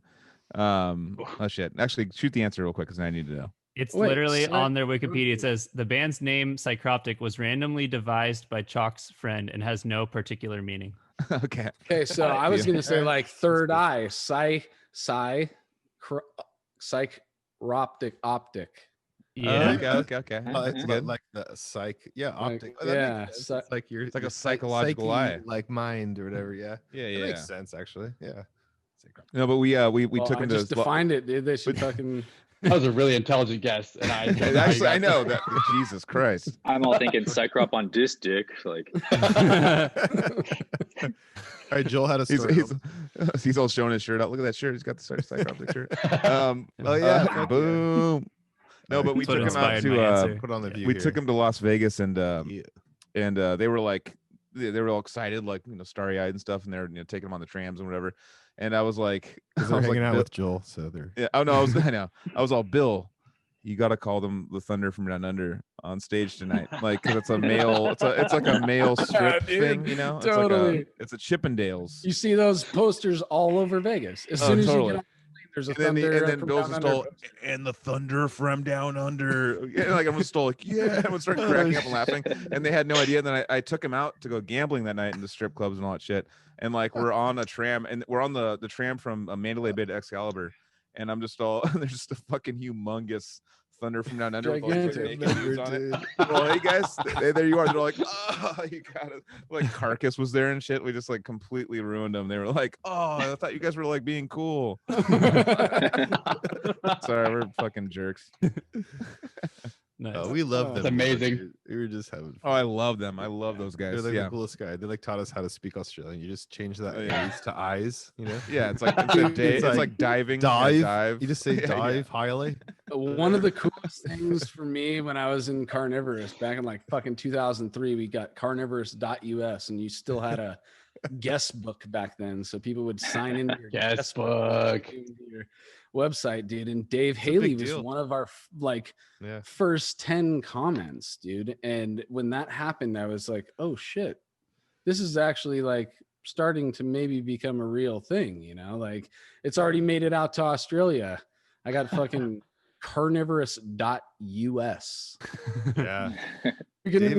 I wonder what carnivorous.com was. Like, is it just all about eating? Like a meat? rotten.com or something. Yeah. Oh God. Yeah. Dave is one of the best drummers in the world, dude. That guy's Oh fucking- yeah, yeah. Hell yeah. I have I the love same the- I love birthday the, as him, too. And the same nice. with we're talking about tone and stuff. Like, the drums on that album are so unique, and there's there's organic mistakes that aren't mistakes. They add to it, and I love, like, it just adds this like realism to it. You know what I mean? Well, like real quick, I was just gonna say Yeah. how like a Psychroptic on Scepter would go into their breakdowns. There's more than one time on that album where they would start it with the dun, dun, dun, dun, prrrr, where like instead of just coming in with the 16th or what is that 30 seconds. Prrrr. So instead of just coming in with the downbeat in the beginning of that measure, he would be like da, da, da, da, prrrr, Yeah. like you didn't really hear bands doing that at that time. That's a vocalist trying to explain drums to you guys. That's Adam trying to explain guitars to me. They also use those like Australian scales or like no, like how they have that like their wrists like no one fucking uses that from the Outback. You know what I'm talking about though? It's like the Outback scale, yeah. The Outback. I mean, it sounded all country right there. You're all yeah, it's like you guys don't know what I'm talking about. Come on, here we go. Totally is, dude. Come on. those down under scales. They have like the fucking 14-note scales. The didgeridoo scale. Yeah. The down under Shredding mode. ditch. It's in the key of it's in the key of down under. I only think of Toto. We're down undertuned, down tuned. I'm just saying I can never Go play like again. You're All right, too Dad. down tonight, dude. Fuck. Jesus, you're Sorry, you're shooting under guys. par. Down under No. par. But the point is No, I want to. No, over par is when you're worse, So- dude. Not Oh, under. that's right. Under par is good in golf. Dude. Sports. yeah. Down Sports. over par. Sports. So yeah, influences and stuff. So yeah. Well, I wanted to say, like, I actually kind of wanted to ask you, Casey, because I tried to make the drums as real sounding as. I mean, you know how a lot of bands these days will use like excessive sampling and whatnot. I kind of wanted to try to avoid that, so I kind of wanted to get your take on the drums on the newest album. I think that sounds sick, man. Yeah. Okay. Dope. I mean, I was. Yeah. I mean, I don't know. I mean, like I can speak think, to that too. Yeah. Yeah, and Joseph, yeah, you play drums too. Yeah. I need to hear it like 10, 15 times. It needs to be like on my rotation. Like once it Sure. comes out, I'll be able to like really Yeah. kind of. But Well- honestly, man, I think it sounds. I mean, the whole out. I think the mix sounds sick. I mean, I was like, wow, this sounds Yeah. really good, man. I was gonna say, could I think hear it's the definitive Yeah. Andrew Baird performance, like recorded. Because I mean, I have been a fan since the Harvest Wombs, and I love that album. But the drums on that, they are overproduced in a sense. Like, kind of, I don't know if they use samples or not, but it sounds kind of like bigger than life. And this, it definitely, you guys like made sure to not get that. And I guess it's also a credit to Cody and the studio, because you guys really nailed the sound where, like you said, just sounds really organic and lets Andrew's natural like playing, which is incredible, shine. So I think this is the definitive Andrew Baird drum performance. Yeah. That's awesome. That's what I was going for. Yeah. What, me and Cody like talked about that. We were going for that. So yeah, no, props to getting that out of him. And yeah, you know, I'm sure you dropped hella Skrill. It was worth it, dude. I'm stoked. So we won't talk about that. Yeah. I'm sure he's gonna get other, bands interested at this point based on this. Yeah, I hope so. They absolutely deserve it, man. Yeah. I mean, they're the shit. They're based out of San Jose. Andrew lives in Danville, and Okay, Cody's studio's in Hayward. Hayward. Okay, got it. Yeah, that's good to know. Yeah. And yeah, like you guys were talking about the guitars and the tone you got. I did want to nerd out a little on just like the actual like stringed instruments and like what strings you use. Like, I mean, guitars. I mean, yeah, what guitars you use for the album? It's funny that I have like empty string swings hanging from my ceiling because like all my guitars are with other people at the moment. Not all of them, but Mitch has my Agile and Joel. So Joel Guernsey is our other guitar player. I let him have my Kiesel, or not have, but use my Kiesel that I recorded this album with. You'd find a bunch of pictures of me with it online. So basically just Kiesels, and Mitch has a Kiesel bass that we got him and a Carvin fretless, I think, right? Which you probably have sitting around. Yeah. It's on my wall. Sweet. He has That's a all I toilet in needed his to know. bathroom, so he's probably mid shit right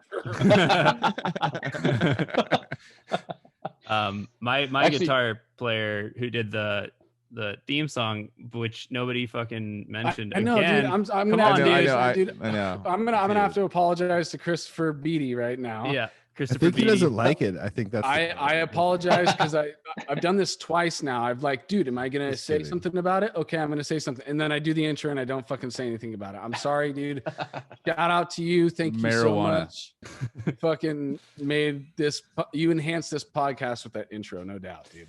So yeah, he bought a Kiesel like 3 days before recording that, so that's on a Kiesel too. So if you want to know what it sounds like, go back to the beginning of this video and just press play again. But yeah, no, I guess on Amidst, on you guys' album, like you guys, like you said, went for clean tone, and it's so fun to hear like the breakdowns, and it's like refreshing because so many bands have been doing kind of the opposite, going for like the gnarliest, heaviest tone. And it's really refreshing to hear breakdowns where like everything is brutal, but the cleanness kind of like, I don't know how to say it other than it's just really refreshing. It's new. It like makes breakdowns like fun and interesting again to hear it that way. Hashtag Instagram breakdowns. Instagram breakdown. I didn't know that was a thing, but yeah. I see. Yeah, it's just kind of like, when you scroll, I don't know, social media, which I fucking kind of hate doing anyways. You just kind of run across the same shit all the time, and it just makes you sick of it. So yeah, it's refreshing in my eyes to hear it too. And I mean, but again, like our the music that we all played, like for the longest time, never had those like super heavy, harsh, distorted breakdowns really. And it just, that's the kind of thing that never really got me off, so to speak. Yeah. So Well, it's like we'll throw in some. Sorry, go. I was gonna say, like, back in the day, I was super into breakdowns, but I mean that was like before Slam, like really like oversaturated the market with it. And I think it's around that time when I was just like, I had enough breakdowns, so I tend to like gravitate towards like writing music without them if I can get away with it. Just keep them like tasteful. Yeah. Oh yeah, and by breakdowns, like what I mean is like the jad and chin chin chin chin dad and chin chin dad, those kinds of riffs, whether or not you're counting them as breakdowns or not. I like. It was like a slam part. I mean, yeah, it's kind of hard to. Yeah. It's like we have a million subgenres. We have a million ways. Yeah, to you can call it the chugs or whatever. Yeah, that's kind of what I was peanut butter intending to be. Yeah. Peanut butter riffs. Back in the old days. Oh, God. Here we go, Grandpa Casey. Well, we had the like helicopter kicks. Yeah. It was like the windmill, whatever you called it, and all the kids. It was the craze. It was the big craze. The back best in the day. The best part is I didn't even know. I remember there's bands like this is like fucking 2000, 2001 or 2. There was bands like hardcore hardcore was hardcore punk, but then there was hardcore, and then there was like the breakdowns. Remember, I was like into Cannibal Corpse and Slayer. And I love Slipknot, and I like stuff like that. But I was like, my friend was like, "Oh, you heard Poison the Well, dude?" And I was all, "What?" He's all, "Dude, check out the heavy fucking parts." And it was all dun dun dun dun dun dun. Yeah, I was like, "What the fuck?" And I didn't know it later became like the breakdown part where everyone like took their clothes off and. but at the time though, I didn't know what it was. Though I was just like, "Dude," and then I went to a show. I was like, "Dude," but it was it's one of those things where. The breakdown didn't have a meaning to me back then. It was just like heavy. All I cared about was heavy. It's like back when you used to first smoke pot when you were a kid. It was just chronic. It wasn't like a strain. Like it wasn't like dog piss or whatever they called things nowadays. It was like nowadays they have things so specific genre wise. It's like completely specific on every little thing that you do. Back then it was just like, oh, it's heavy. It's tight. Yeah, right. Yeah. I don't know where that rant was going. No, but I mean I agree 100%. It's kind of like it went right here. Yeah, just heavy for being heavy sake. Yeah, exactly. You're like, I mean, I'd never heard that before. I mean, there was Sepultura, I think, is if I were to pinpoint where stuff was coming from, I would say Sepultura, Chaos AD, yeah, like stuff like that. I'm like, okay. That's why bands like Hatebreed and stuff would tour with them back in the day.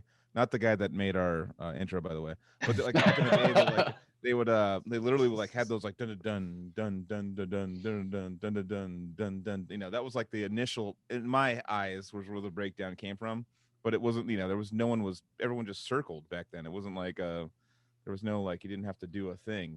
It's like it was less musical. I think that's when bands like Norma Jean and stuff like that came out, when like they like took that element and then just kind of like used that as their shtick, so to speak, and like turn that into its own little karate genre for a while. And good for them. I mean, Meshuggah's created Gent and stuff like that, and there's been like little things where they hear a certain style and they take it and make a whole genre out of it, just like a certain part of a song. You guys remember Converge? Oh yeah. Yep. Not like one of Adam's favorite bands. I still like them. I like them too. Yeah. They have some crazy shit, and they're one of the more like active, crazy, psycho bands on stage. I love that for sure. I remember them. Yeah, that's that metallic hardcore subgenre. Dillinger, Converge. Yeah. Do you think it kind of came from the like the Dimebag stuff, like Pantera stuff, a little bit? Like, what did Converge? No, just like some of that influence of that hardcore stuff. I mean, like possibly, as far as if you're going back to Domination, and Slayer, really, or like I don't know. Dun. Yeah, exactly. I think Domination. They all cover Slayer songs. Like when I used to see all those bands at the same time, like all the hardcore bands, they all play. Dun, like Slayer. Oh yeah, totally. Anyways. Anyways. I don't want to. We're taking a dark path here. I don't want to go. I don't want to go deeper than this. Let's go into let's go into meadly riffs and tapping and all that. Yeah, meadly. Let's get millennial term. Sorry. Let's bring out the noodles. Yeah, noodles. Best noodles. No, I don't know. Best noodles of 2020. I'm actually a Rigatoni fan personally. I think. I was keeping it literal. Sorry.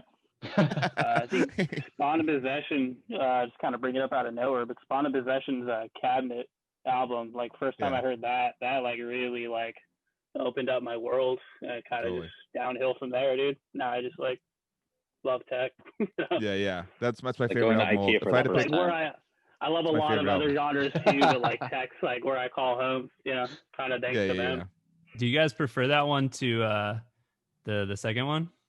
Me for sure. I like them all, but that's my favorite. Cabinet's my favorite. Yeah. Cabinet's raw as fuck, dude. I love that. Exactly. Album. It's my favorite Spawn one. Listen to them all for sure. I love every album. Any Spawn that's on, I'll fucking dig it for sure.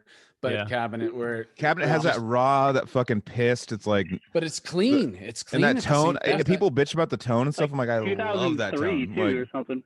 Yeah. It's 2002 or 3. Yeah. No, definitely. I got that tone is sort of like a pioneer to like what. Totally. I mean, not like what I was trying to do. You know what I mean? Kind of. Exactly. So you can't can't hate on. People hate on it. I emailed the dude in 2003. I emailed from like something Pig Studios. It was something Pig Studios. But I hit him up. I was like, "What do you?" He's all, "Dude, I used it was like a Mesa dual rectifier, or it might have been triple rectifier." He's all, and I just kept the gain on like fucking 3, and that's it. Like it's just like damn the bass. I know. That's why I was like, "What the fuck?" Yeah, I remember you saying that like way back in the day. Yeah, I was like obsessed with that tone, and I remember like touring with Black Dahlia, and they're like, I like Cabinet, but like the tone. I'm like, dude, I love the tone. I don't know what it is, like something just live and raw about it, Mm-hmm. Well, people, I mean, tone kind of like works with the band also, like the riffs and the sound, and like they just pulled it off so well with their style. Every note is accounted for with that tone. It's cool. And the chunks had their own, like, it's not a normal chunk. It just had like its own, like, kind of like metallic kind of like punch to it. You know what I mean? It was something I'd never heard and still have never heard. Really, which is so cool for it to be original. Yeah, because it was different. Like, sound like that. People bitch about things that are new and different. So yeah, exactly. Right. It's fine. That's humans, Yeah, I'm guilty. So I have pulled up the album review that Metal Bite published and came out a few days ago, and there was some fucking passages that I thought would be fun to read. So this is like where we do the 10 group times. This is the group study reaction.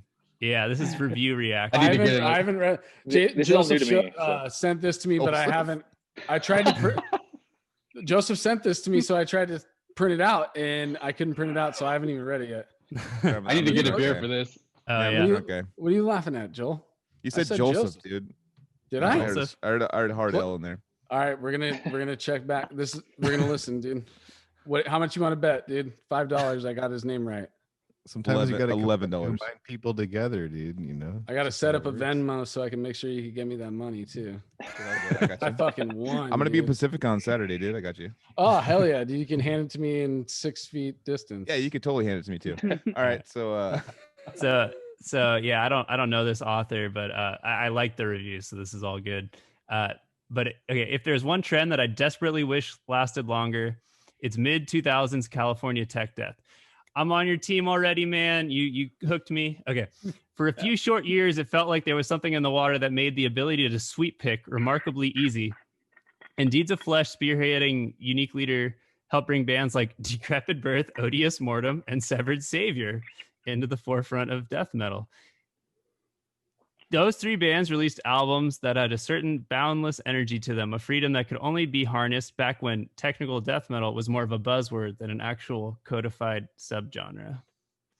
So, scene setting, those are the bands that are relevant for, understanding what comes next, which is fun and relevant for this episode in particular. So I thought that was just cool.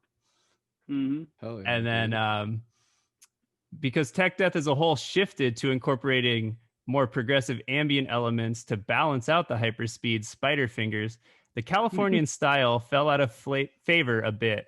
The modern bands that did carry the tech torch, such as Archspire, Wormhole, and First Fragment, took things in a more slam-infused and/or neoclassical direction. But then, amidst voices that echoes and stone, drops, and suddenly it's 2007 all over again, and I'm getting absolutely dicked by tapping riffs nonstop. I thought it was funny because there's only like a few riffs that I tap, so I don't really, I do a lot of tapping for sure. He does tapping, yeah, but anyway. Stop dicking him, dude. I know. You didn't want to say anything. Dr. Yoesle, we call him, is the doctor of dicking. So it's been like a decade since I've heard a lot of dicking tapping.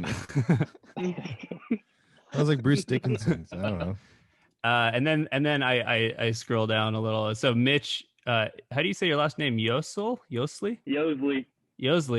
is no slouch. Check out Simulacra, one of the songs, for a real showcase of what this guy can do. Even outside of that song, there are many times where I'm saying, holy hell, this guy is amazing. How is he not more known? To myself. And I gotta say, they picked the right moments to let him take center stage. It's not on every track, but it's enough that his presence is known. That's why he's the doctor. You have the doctor and the professor on the same podcast. Yeah. Well, when you other guys get a chance to listen to the whole album, you'll notice that track. Why didn't you send? Did you not send it to what me? he's talking about? No, you guys just didn't do your homework. There's a version of that on Spotify. Does that version have a bass solo? What? Does that version have the bass solo? I think it does. No, it might not. Oh, it doesn't. I don't know. I was gonna repost it, but I don't know if it even matters. But I just mean for like the whole album. Yeah, I don't know. I heard a song that was so. I mean, it's So you're gonna be saying anyway. I have to wait till February to listen to it, or what's going on? No, dude. He sent you a sneaker, dude. You got the sneaker. The whole album. You got that Google Drive link?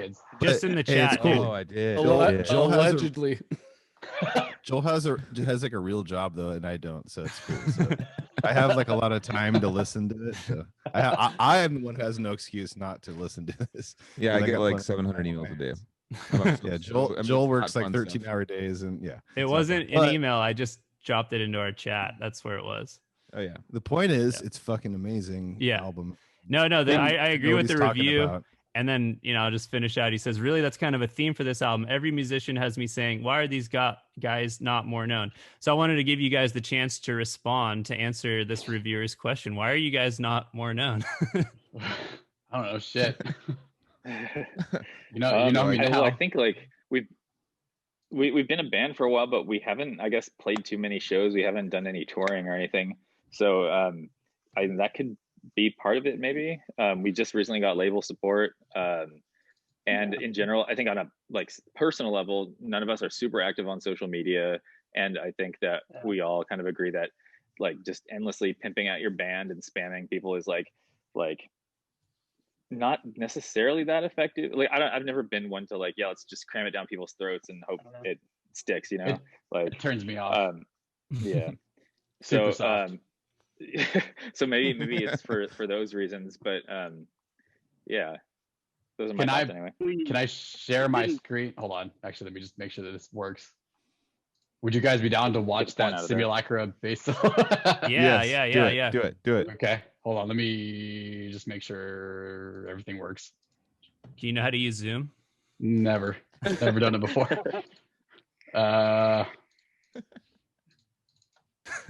I don't think I have it on my desktop, so this works. Hold on. Can I just say, Alex, to me, you look like Naveen's cousin, dude. Okay. I only know of Naveen. Again, I don't know him, but just from that angle, for some reason, you look like you could be in his family tree. Okay. There's like a. He's not Russian, also. I'm not Russian. Yeah. He's Russian. If I went to Russia, it'd probably be pretty cool. All right. Hold on. Did I actually share my audio? Share sound. So let me know if you guys actually hear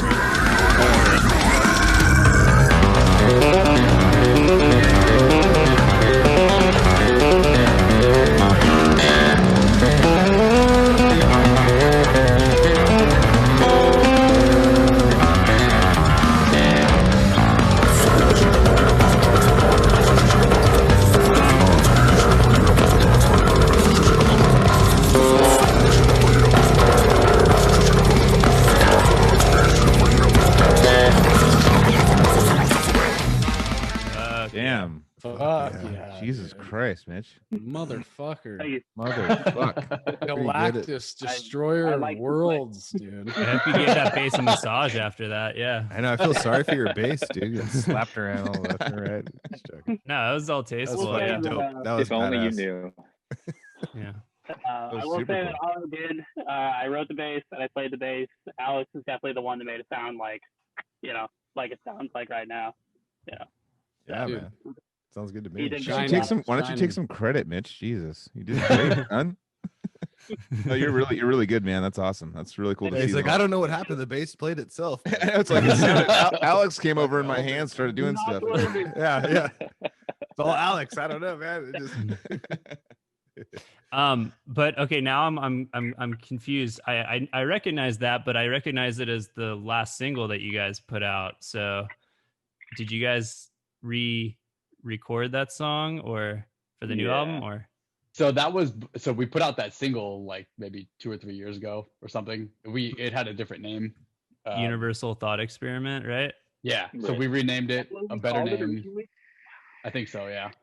And then I don't remember. I honestly I can't remember if that bass solo is in that song, the original demo, or not. I think just the intro part of it, just the the arpeggio tap, because it like pops out of the mix. Then in that single, it's like really cranked. And then it drops into. So those are. I love that fucking single. I rock that shit like all the time. Yeah, before the new one. And then Adam's vocals come in the next one. It's like, and you like do like the 16th note like vocal pattern. That's super sick. Yeah. What is it? Simulation of a universal thought experiment and something or other. Do you ever do tongue twisters, Adam? Do you ever like try to fuck yourself with like the tongue, like be hard to say, like slow? I'll try and challenge myself a little bit like that, but I've had to make a few like concessions. Like when it comes to recording, I'm like, you know what, like real time, just like fuck that line. I'll switch it real quick because it was too like challenging or it didn't come out sounding right or whatever. Yeah. Exactly. But yeah, I mean, I'll try and use like alliteration and whatnot to make it sort of like catchy and not just like a bunch of, you know, syllables thrown everywhere. So what kind of I know from, because I like maybe have a natural kind of issue sometimes if I overthink things or I'm talking and stuff, like getting like a line out that's maybe like a big line or like maybe some like, you know, it's kind of like a tongue twister. Are you in your head about it before you have to do it, or are you just let it fly and it just flies out? You don't have any issue, like maybe because I'm a stutterer, but well, no, I'm the same way. I think I will psych myself out sometimes and like end up dropping the ball, like, you know, if I'm playing live or something, or sometimes like I don't think about it and it just comes out. Or sometimes I'll just fucking forget the whole thing completely and just wing it. So kind of a mixed bag, I guess. So you'll sometimes, like, if you get in that mindset, sometimes you'll just wing it to the point where you just hit all the syllables, kind of. Exactly. Like like the. I know that. Obviously, didn't do that on the album. Around or something. Yeah. Yeah. That's great. No, it's a nightmare. I remember when we toured with Whitechapel with Phil, and I'd watch him do it, and I'd be like. He would nail it most of the time, but sometimes I'd be like, "Yeah, you're human. I see you." Yeah, you know. No, I mean, it seems like such a daunting task to have to throw yourself every night to like, because your brain's in different moods and different things. Like your hands and your muscle memory are a different thing than your brain. Like your brain, like to actually speak sometimes, depending on how much you slept, depending on like what you dealt with, but if your girlfriend yelled at you, whatever. Like all that shit. Like so, you know, there's so many times where we'd be at practice and it'd be odious and I would forget the first word that I was supposed to say all the way up till right before I have to say it, and then it just fucking comes out. Just falls out. And then like once it starts, then I'm like, okay, I'm in it. But for some reason there's this like I can't connect with how to start this thing, but I'm about to get there, and then boom. I wouldn't say it would happen every time, but a lot of times it would just all of a sudden just be there. But it's like this weird battle that you have with your brain, and it's like too much thinking is what gets you in that place for me. Exactly. If I let it just fucking go, then usually I'm okay. Yeah, I'm kind of in the same boat. Although I will say, like in one of the last bands I played in outside of this band, like there were multiple shows where I just forgot like almost everything completely and I just winged it, and I'm just like, yeah, that still was all right, I guess. But where like I'd even be like writing down the lyrics on like a separate notepad before the show started, just to like, you know, not relearn them but just have it sink in a little bit more, and then that like wouldn't do anything. So I just tried to let some of that stuff go, and like it ended up being okay either way. So is it the same for, I mean, for both you and Anthony? Is it the same for like, because I know we wouldn't play Odious for a long time, and when Casey and I were in Decrepit, we started being like, oh, let's jam Odious again. It's been like 7 months, 8 months. Let's get back together. And we're just like, I haven't been practicing Odious at all, but all of a sudden it just starts falling out of me. Like, you know, like once the first riff hits, like my brain's like, oh yeah, it's all the same. It's like, but that was like post touring, dude. For some reason, like after doing that tour and all those shows and stuff, it kind of drilled shit into my brain. Like I actually tested myself recently. I listened to a couple Cryptic songs and I totally remember all the lyrics from from those songs that I listened to at least, you know. It's like muscle memory, but it's yeah, brain memory. Yeah, I did, and same thing with the Severed songs. Like I started Servile. I recorded the songs that Severed had we were re-recording from Force to Bleed. I did those first because I knew those songs and I just had listened to them so many times that I just it is something that does get drilled into. When I was saying earlier, you know, I'd get to the point where I couldn't remember up until the very last second. Now it's like you do it so many times, then it just ends up being muscle memory, like you guys, you know, just all of a sudden, you know, the riff. All of a sudden you're looking at your fingers and you're like, oh yeah, I know that. Yeah, it's like I don't understand what they're doing, but it's doing the right thing. It's just kind of interesting how that works. You just play like something like a million times, and like when you actually like try to think about it, you're like, I actually don't know how to play that. How do I do that? But yeah, when you slow it down, you're like, what am I actually doing? I don't understand. Like, yeah. I've had guitar players that I have recorded like way back. They were like, I've never played this separate, so I don't know how to like cut this riff up, and kind of can figure it out. Yeah, it goes one into the other. Like you can't just do it on its own. Yeah. I'd actually be curious to hear like Anthony, how how's like a day for you recording? Like when you start, I mean, what's your? I mean, you want to hear about Cryptic or Synesthesia because it was two totally different. Both. I mean, because I think that'd be like super beneficial for me and Adam, honestly. I mean, Cryptic was, you know, bright-eyed, bushy-tailed, 22-year-old kid, fucking, knowing that we only had like 7 days booked with Zach, and I think I took up 2.5 or 3 of those days.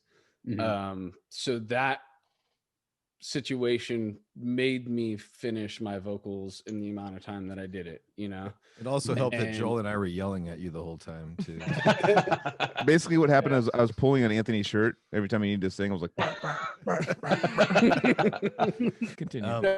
So then so that's how Cryptic happened. It was just fucking cramming, doing 8-hour days at least for 3 days, you know. And Synesthesia. Your voice after a day though, like did you have to recover? Or well, you know, I remember having to take breaks and stuff, but we had been rehearsing and doing so many shows that like I had confidence in my throat, you know. And same thing. You're 22 and indestructible.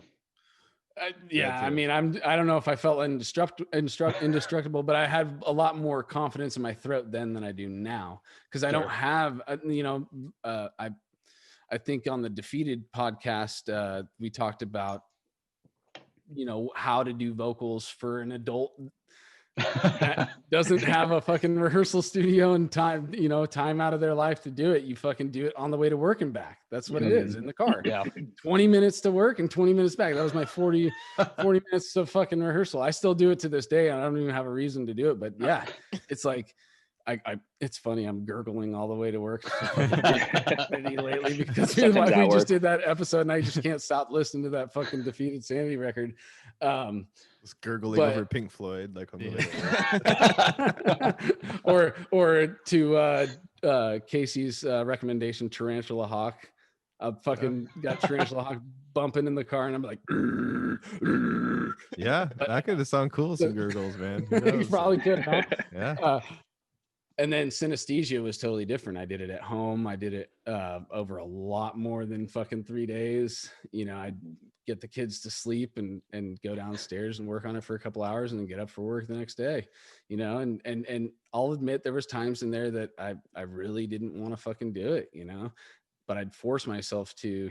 There was times where I let that side win and I didn't fucking do shit that night, you know. But sure. It was in 2-hour chunks, you know, and just doing as much as my voice would let me do, you know. And 2-hour chunks because of like the time constraints and the voice, or in the beginning the voice and the time constraints, because I had to, you know, in the beginning it was rocky. I literally was conditioning my voice while I was recording. So there was times towards the end of the recording I went back to old songs and punched in new lines because I knew I had a better voice for it, you know. And so by the end of it, I actually felt like I was like, fuck, now this is the time to do an album. You know? And but still, that's how that I hits did home. Yeah. But now that I know, know what I'm doing at home, and that's how I would prefer to do it now in my life. Have that, work at it on the time that I can slice out for myself, and still fucking growl to and from work every day. That's awesome. I think it's like anything, like when you get used to doing it in a certain way, like when you get used to recording at home, you get better at it, Yeah. And like, like you get, like in the beginning, you're like not confident and stuff and whatever. And I remember like your first vocals you sent us like from home, we are like, wow, that sounds really good. I mean, it did sound good, but it was like, as time went on, it just was way more confident and way more punch, like on time and just like sick. It's like, wow, and I had to really get more into done in each chunk. Yeah, I remember that. I was like hanging out with Casey at the time, and he's like, dude, Anthony just sent me the first like recordings for Synesthesia, and we checked it out together, and like, yeah, that was super fun to check out, man. I probably redid all of those at the end. Yeah, probably. But by the end, you were just sending them like, yeah, dude, fucking, like you got really into it by the end. Yeah. So I just want to say this. Well, you get comfortable with using Ableton and all that shit. You just kind of know it. Like became like I'd have the keyboard literally right there to where I'd be like, nope. All right. Set that. Yeah. So that's like a good and a bad thing that you like have the complete control over what the final product is that you're going to put out. It's good. Yeah, but you get into these battles with yourself. Like, can you do a better take? Is that the take that you want? And you doubt yourself at times, and and then there's times where you're like, fuck, I'm trying to make something better that I've already deleted, and I'm not succeeding. I should have kept that old fucking take, dude. But on that regard, on both. So Adam has given me 2 takes that I thought were identical, that one he thought was better on multiple occasions, and I was like, it's the same fucking thing, and I can't hear it. And I ended up using like both a lot of the times to use them as doubles. And there's times where I'll just be like that. Just redo everything from scratch. Just start all over. There's times where I've deleted like his take, and I was just like, that was shit. And I'm like, oh fuck, it's never gonna get better. Shit. But it got better. It does. Yeah. It always does. Yeah. It's those moments where you're like, oh shit, did I make the wrong move? But no, it forces you to. It's a process. Can I ask about the guest vocalists on the album too? Because I was super happy. Like those were rad. Can you I got to hear them. They're so rad. Tell us about who you recorded and shit. Yeah. We brought on Julian from Black Passage, who was also in this band Behold the Desecration before that. That's another band that we should have shouted out earlier. That's in the local scene. Yeah. That's it. Right on. So I thought he'd be a good fit for what song was that again? Labyrinthine Torment. Labyrinthine, that's right. All right, sorry. Because there's kind of like a slammy part in there, and he's got like badass vocals for that. That part was so sick. I remember that from last night when his vocals came in. It was so fucking heavy. Those were like some of the heaviest vocals I've ever heard. That's insane. Yeah, and it's funny because his band Black Passage, I don't think he gets to do a lot of that stuff, so I thought it'd also be kind of fun for him and showcase some of that stuff. And then we had Crystal and Jade. Crystal's not in a band, I don't think, but Jade is in Arcane Existence. And I think, they're all just friends. We thought they'd be cool to bring in. And killed it. Oh yeah, and then we had Chris Kanya, also from Symbiotic, do track for the girls did Deception, which was like a black metal part. They fucking knocked it out of the park. That's the kind of diversity. Yeah. Sorry. Yeah. I saw that in those notes that you guys got the female vocalist. So that's what I was waiting for. I want to see. There was 4 guest vocal spots on this album. There's going to be 4 guest vocal spots on the next album that obviously we know who they are, but can't say. So hell yeah. But if Anthony wants to be a part of it, I'm just going to throw it out there. So you might be able to fit me on there. So and then the last guest vocalist we had was Chris Kanye from Symbiotic, who we share a studio with, and he is on Chrysalis of Flesh, which is I think track 4 on the album, track 3, track 4. How do you just kind of like It's track 3 or track 4. It's track 4. It's track 4. Period. But yeah, so I don't know. We tried to bring in like, you know, our friends who like all did sick vocals and like were kind of like varied in their respective sounds. So that was cool. I also hit up Jeremy from Logistics Slaughter, but he couldn't make it. It was sort of a last minute thing. But yeah. How awesome is that though? I really like that, like death metal's turning into the shout out kind of like bring your buddies on to do it's more common now than it used to be back in the day. It's now a thing where, you know, Deeds of Flesh, the last album, you know, it's like that's a huge example, but there's been so many bands that are just bringing their friends on, bringing other bands they want to fucking promote and be like, fuck yeah, dude, you're fucking awesome. And it's becoming, I guess you could pretty much take taking a page out of like the hip hop kind of like rap thing, right? Like, yep. I'm like, oh, it's featuring blah blah blah. Like that's it's like, it's like there's now. I mean, I don't want to call Deeds of Flesh's new album this, but it's very similar in the vein of like the Posse albums, Posse Cuts.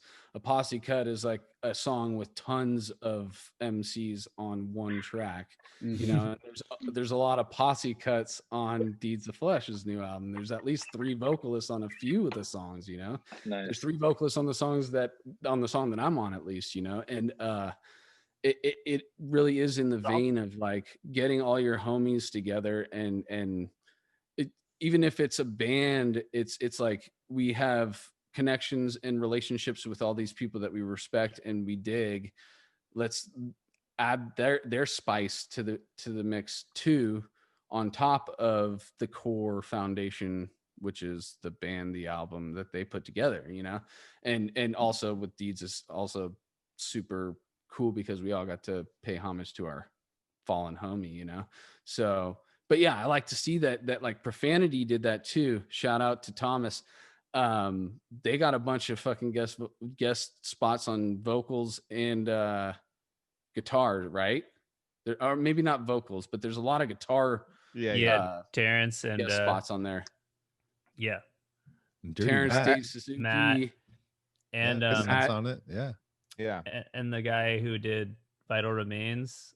Yeah. Dave Suzuki. Yeah.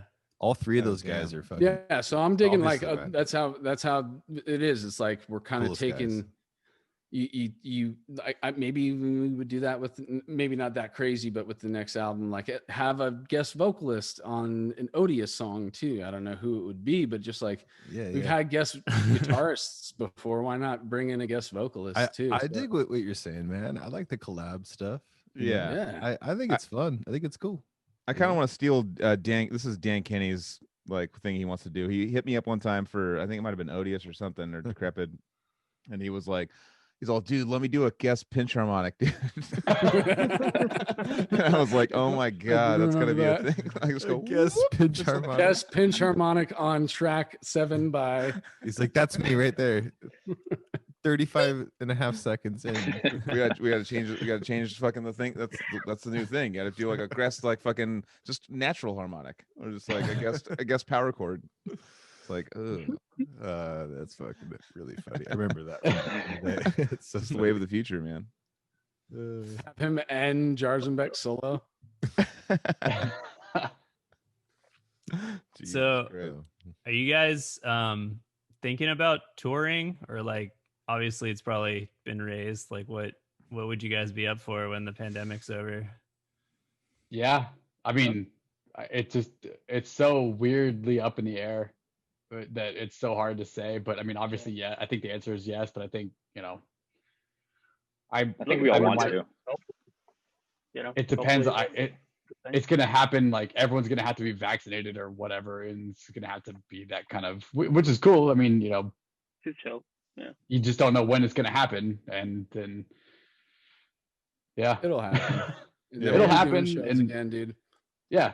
So in the meantime, it's just like sit and wait and write more music. Write music and stuff. Yeah. We're definitely practicing a lot right now. Like we try to get together every couple weeks and like, you know, jam over like a reasonably, you know, long set and try to add more material, you know, when we feel like doing so. And yeah, we're trying to get ready. As soon as somebody says go, I think we're just gonna like, you know, try to like hop on it, you know. You guys are primed. You guys are primed to jump on like a legit package, especially with this album dropping. Like hearing that, I'm like, you guys are like, kind of coming. I mean, Yeah. you guys are down the street from me basically, but I've heard your name a million times, and then I know, I have a friend that did guest female vocals for you, and so that she's actually who showed me. She's like, check this out. I was like, whoa, they're fucking good. Jade man. or Crystal? That's Crystal. Nice. And she was like, dude, check this band out. I'm like, holy fuck, this is like like around my neck of the woods, like, Right. but yeah, no, it's like you guys like are primed, especially dropping an album that sounds like that. You guys are just gonna be like, you have to do the opening slot for a big fucking tour, but you guys are gonna. I feel like you guys will get it. I feel like you guys are next in line to get something like that, which is awesome because especially with I lived in Sacramento for 4 years and seeing like watching the bands like Alter Beast Flub and Symbolic and couple also, other bands. Homies, all of them. yeah, no, totally. I mean, going to the show, I've talked about it 10 times already, but going to shows out there, I was like, Gabe Sieber's like one of my best friends. Like he would just take me out to these shows and I'd be like, holy fuck, like this is like your guys' scene out here. Like what you guys have like legit bands, and all of a sudden they're just like, oh yeah, they signed to Artisan Era, Unique Leader, whatever, like they're just getting signed to all the shit. And I'm like, I remember watching them live, all those bands live, and just being like, this scene is like super underrated right now. Like the Sacramento scene, like I was like, holy fuck, like there's all these bands coming up. And I feel that's why I was stoked about the San Jose thing, like seeing that kind of come up, slowly but surely. I feel like it's going to happen in San Jose next, Yeah, dude, we need to get the professor digging and find some more of these little pockets around California. Yeah, exactly. Fucking A, man. I mean, That's it's cool, just it just seems like it's been long enough to kind of search and find. And yeah, I mean, who knows? So I mean, because industrial real estate's kind of a weird thing, or commercial real estate's kind of a weird thing. So who kind of knows what's going to happen after the pandemic, and maybe eventually some more tell me venues pop up, bars, whatever it is. I think a lot of venues are going out of business, because of this. So it's like, who knows what it's going to look like afterwards. But maybe I used to have a studio, but I don't. Yeah. You had a music school and fucking. I had a music school, and no more. And we recorded the drums to the new Transcend the Realm album. Like we used it to record a tech death album, and his drums sound fucking sick. So like that studio you had is going to be like immortalized. I'm super stoked on that. Yeah. Bring it back in some way. We'll bring it back for sure. I feel like there's going to be some sort of relaxed outdoor, some sort of music related thing to kind of help bands be able to still progress after all this work, relaxed regulations. Relaxed regulations on outdoor shows and a fucking park or something, you know what I mean? Like something to exactly outdoors is definitely going to be a bigger thing Yeah. to transition and all that kind of shit. And Sounds but like we'll they make it have to. happen. You know, humans Yeah. adapt to everything, dude. And For sure. Yeah. and we love to fucking get down to some fucking live music, dude. So we're gonna make it work. It sounds I like a know natural people first listen step. to live music right now. Yeah, for So. sure. Fuck yeah. Well, eventually, you know, I know. I'm Yeah. just gonna go and look at my it'll be watch sick and when stuff. it happens. I know. It's not about if, it's when, guys. Come Yeah, on, keep the totally. positive We know attitudes. eventually we're gonna. Yeah, come on. I mean, there's like two styles of bands that have kind of like progressed through quarantine, right? It's kind of like the ones that have been just fucking in your face online, and then the ones that have been like in the back burner, right? Yeah. I kind of feel like we were in the back burner, just kind of like making shit happen on the, I guess, like pre-production side, because we also had, I don't know, we filmed like fucking 6 videos for whatever reason, and took a bunch of photos and did all the like pre-promotion shit, and then eventually it's gonna all amount post release and whatnot, and it's like We're the stockpiling content. yeah, the pandemic was kind of like a blessing in disguise for a lot of things, even though like the touring bands probably are suffering, and it sucks. Like everyone's kind of dealing with their own fucking it sucks all the way around, but It's good for the creators. yeah, The ones for who are gonna sure. make shit. Right. I have a feeling we're gonna get some fucking amazing albums in the next 6 to 12 months. Yeah, like like that the- people have been stuck Totally. in quarantine and been writing and stuff like that. And I feel like there's gonna be like watch Necrophagus just drop one on us. or something. Yeah, exactly. Necrophagus will Finally. finally make a new album. Like, I know. this. Yeah, No, but like it's gonna be like bands that come back on tour that haven't been on tour for years. It's like, sick, dude. We're back. We got 3 new albums. like I got all this fucking merch, dude. Yeah. I was starting to think about that. Like, so many bands are gonna have 2 new albums with them on tour. Yeah. Yeah. They're just gonna stack. Yeah, exactly. I mean, Odious is working on an album. We're working on an album, and it's like, dude, we haven't even haven't even gotten out of the pandemic yet. So it's like, it's gonna happen. You know, And your album's not even out, and you got working on your 4 or 5 songs deep or whatever. Yeah. Fuck. Yep. God. I need another beer. Yeah, go ahead. Yeah. But is it? It's got gonna some be. Is it recorded with your current lineup? Is that like what you guys are thinking, or I don't know if you've thought that far ahead, but Yeah. For the next album. Yeah. Yeah, it'll be all of us. Barring Joel, I don't know if Joel wants to record like both guitar tracks or not. I can record it, and I don't think he really cares, which is kind of like, to me, makes sense. It's kind of nice to just have me record just the rhythm guitar parts and just get it over with, because here at my house I can just do it DI at home and not have to. Yeah, for sure. It's super easy. But if he wants to do it, like, by all means. But other than that, yeah, current lineup: Harley Blanford on drums. Not sure where we're going to go yet, but we'll figure it out. Either Cody at Rapture, or there was talks about trying to go to Dave Otero, but not entirely sure. We'll see if we can afford it. Yeah. I don't need both kidneys, Well, I'm gonna get a beer. But yeah, well, the Rapture sound is great. So I mean, you're already at a solid, wondering whether you can go better. But yeah, I mean. But yeah, That's guys. Awesome. Yeah. David Tarot is like that's not the cheapest fucking route, but that's, I mean, I'm really good friends with the Allegiant guys, and they do everything with David Tarot. And that's like, we've gotten some like ballpark pricing. We're like, like, all right, so I gotta pay 3,000 and I mean, I think if we were to do that, we'd probably just do it for drums in particular. And just everything else I could do myself, because it's so expensive. But it'd be kind of like a disservice, because he does great work. So it's like, dude, I mean, I can't believe you actually. I listened to it while you guys were talking for a second. I re-listened to it in my headphones, and I was like, holy, like the guitar sounds great, man. It really does sound good, and the bass, string section and vocals sound like. I was like, oh, you went to Zach or something, like, that's what I thought. I was like, it's like I literally like just made that judgment in my head, just like with a professional studio. I was like, oh, you did that, and you just did that yourself. Does it give you like a Zach sound, do you think? No, it's a little different, actually. Let me listen to one note. No, it's actually, it has that kind of Severed Savior sound you're talking about. It has that kind of punchy, it's out front, kind of punchy. It's super tight, not loose at all. No, I like it a lot, man. I'm actually very impressed with the guitar talent, man. No, I am. I'm very impressed. Like, honestly, I'll send you some screenshots. Yes, no, I'm really, I dork out on that shit, and I'll sit in front of my fractal whatever forever and just try to and I'll race everything 10 times. Like, yeah, me too. Done it a million times. Oh man, it's a rabbit hole. I can't wait to read along to the lyrics while I listen. I feel like this is going to be a really good album for that too. So I have a question for you guys that we were actually just talking about yesterday. Do you gravitate toward lyric videos or no? Lyric videos with the fucking, it's just like you got the album art and like the lyrics, the motion graphics, motion graphics. Saying like if a band has a lyric video, will I watch it? Will you watch it? Do you like it? Do you? Okay. I enjoy it as a vocalist. I like to read what other people are writing about. It doesn't come off as cheesy or anything.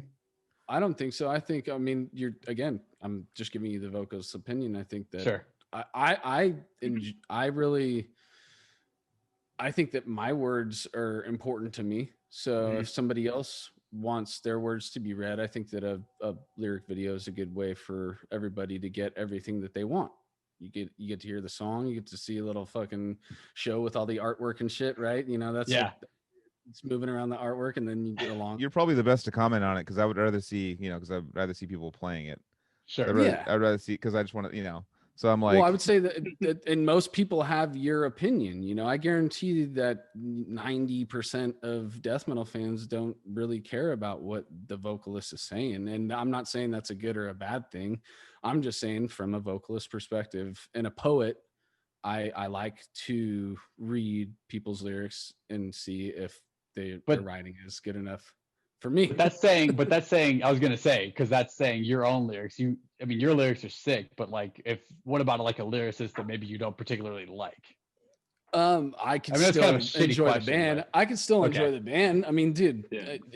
I totally. There's so many bands that have lyrics that I'm like, oh man, that is cheesy. I think that's what we're talking about. Yeah. You know, and I mean, there's things in my lyrics that somebody could read and think that that's cheesy too. But it's perspective, it's opinion. But most of the time, there's things that are so cheesy that there's going to be a high percentage of people that will agree with you if you say that's cheesy.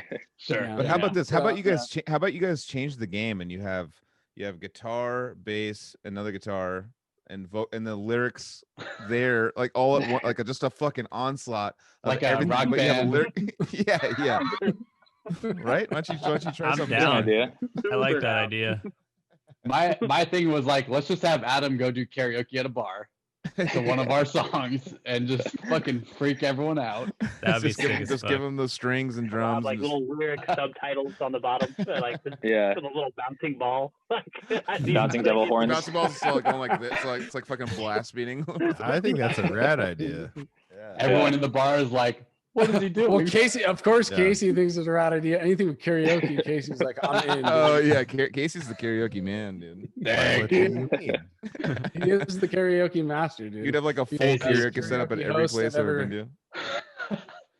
I don't know what We have to do karaoke. Yeah. The only have to time meet I've up. ever done Well, karaoke is at We used to Casey's have house. epic karaoke parties, dude.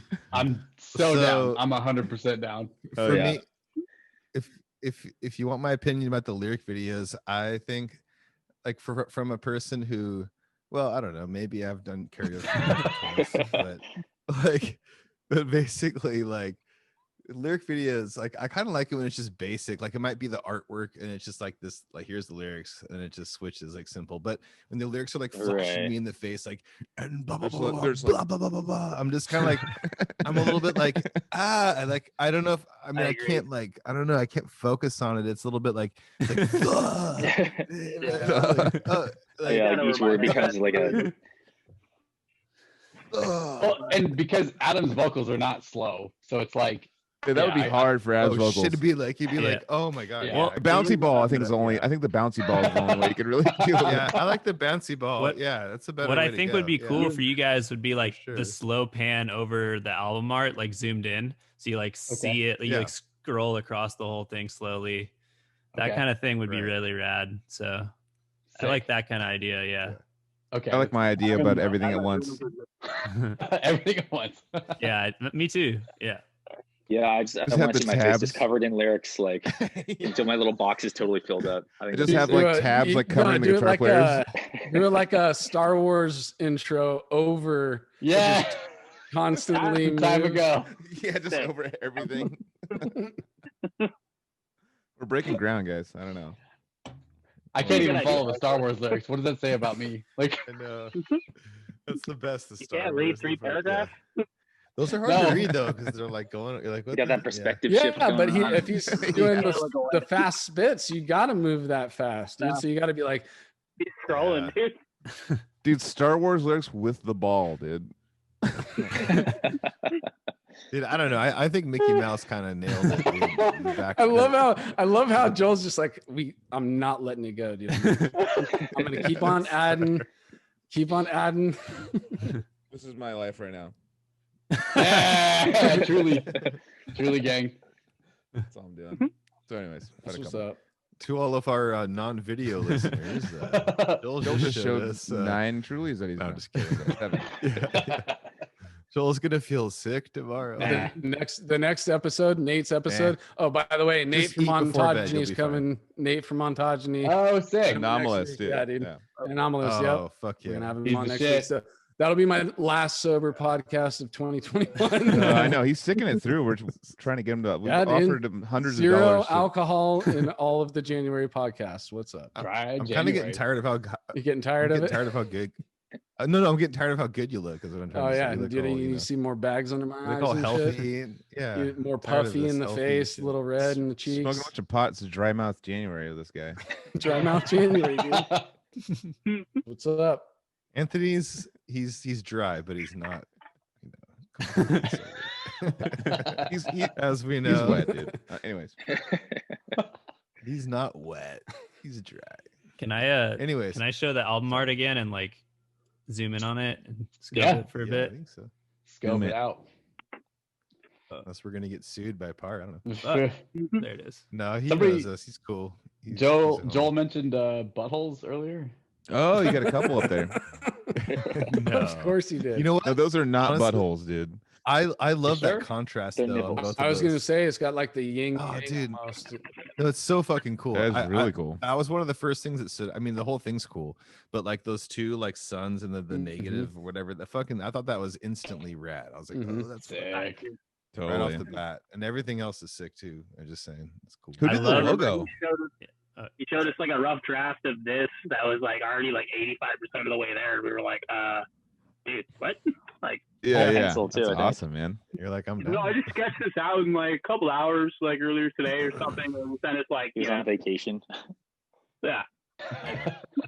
They were like, okay, that's Yeah, really Par good. is amazing. But the guy who did the logo was Antonio Jimenez originally. Okay. Brutal Disorder logos, I think. We found him like way back when on Facebook. But then since then, I think we paid him to do 1 or 2 revisions, and then I've kind of been taking it over as far as like little micro tweaks here and there. Oh, yeah. Like just tightening up some of the spindles and branches and whatever. It works, man. No, it really works. It looks professional as fuck. Like, Sweet. I was Right, trying yeah. to find all the hidden skulls. There's actually a bunch of hidden skulls in that. Yeah, shit. pull it back up. Yeah, actually, Hey, that's I dope was that you gonna say, noticed. I counted like 5 or 6 of them already. let's see hidden skulls. Oh, I see one. I see one. One. Over to the Two. right. Two. 1, 2, and then behind that 3. Oh, 3, 4, 5, 4. The obvious one right there. That's the obvious one. You got 4. There's probably more, dude. I need to. Collect them Oh, all. I've got yeah. 7. Yeah, I Next see, time like, I next see, time like, I have to take a shit, 17 I'll just skulls. stare at that. I like the Geiger-y type shit Yeah. up here. Yeah, yeah. That's super sick. Yeah. And just like the whole framing, like even I don't know, there's no like dead space, you know, it's like the perfect kind of fade in.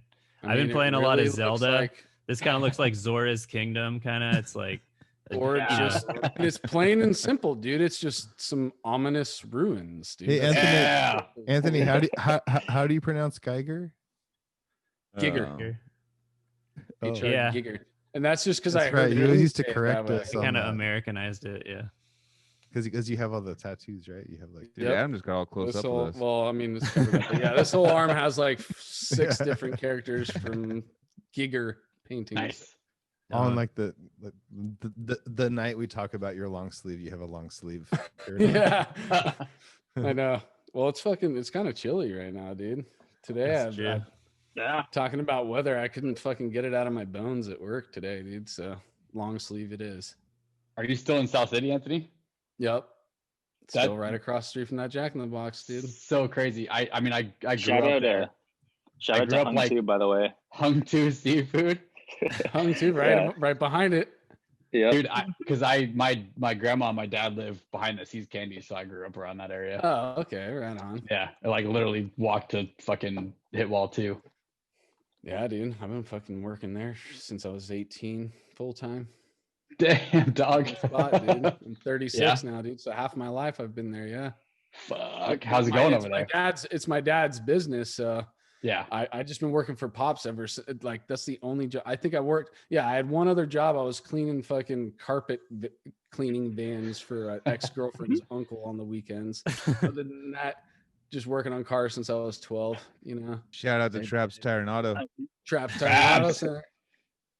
That's so crazy how that. motherfuckers. It's crazy You how want, that like. you want your car to fucking- go straight? You want your car to go straight? Take it to me. Yeah, No. I can attest to their services. I've had my car many times. Me too. Actually, there was one time actually I was taking 5-star Casey to review. the airport. I was taking Casey to the Yeah. airport, and I was going 80 miles an hour, and I blew a tire out, and fucking it was like right by your shop, right? And I just called you on Sunday. Did I come It was out like, to you? Did I come out to I you? think you took me no, to I the think I airport. towed it there, and then Oh, okay. you and your family just like, hey, we'll give you a free. Yeah, dude, I tire. brought my whole family. I brought my fucking dad. They brought a pizza No. pie. No, thank you Your guys. I actually, family, like, I mean, your dad was Your like, he's all. Your dad oh, was like, it during business hours? No. It was like Sunday at like fucking Oh. 5 p.m. Yeah. And you guys Shit. just opened the shop for me and just gave me a brand new tire. It was fucking awesome. What's Oh, up? that's right. It was Traps your car. tire now. Yeah. And then Yeah, I think dude, that's that didn't- service, bro. didn't you drive me to the airport, Anthony? That's what I'm saying. We were in the car together after we had like Oh, a crazy yeah. party night that And I that's, like, was some I serious drank a bunch. service. But I was like driving and Yeah. I was like, all of a sudden the tire just goes boom and just like shoots up like fucking debris, and I'm going 80 miles an hour like in San Francisco, and I'm like, cool, this is tight. I love this.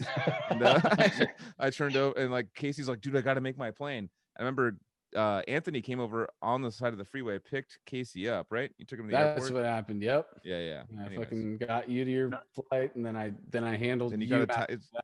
Yeah. Where were you flying to? probably San Diego, right? Oh, Casey, yeah, where for were you sure. I was flying? Were you flying to flying San back down to San Diego. Diego? Yeah, I was to see my family for sure. Yeah. For sure. Yeah, The dude. usual. That so fucking For me. South City represent. Dude. But yeah, dude. I don't know if it's a good thing or a bad thing, but yeah, okay. Well, I mean, yeah, it's a good thing. It's a successful business. It's There you The go. point is, Yeah. if you need your car worked on, you're in San Francisco or in the South City or in the San Jose area, By go the ahead and airport? check out call 650-873-6141. and Traps Auto. That's where you want to take your car. And they'll There you check go. to make sure your tires have the right PSI just for free. Just pull up this ass for free. PSI.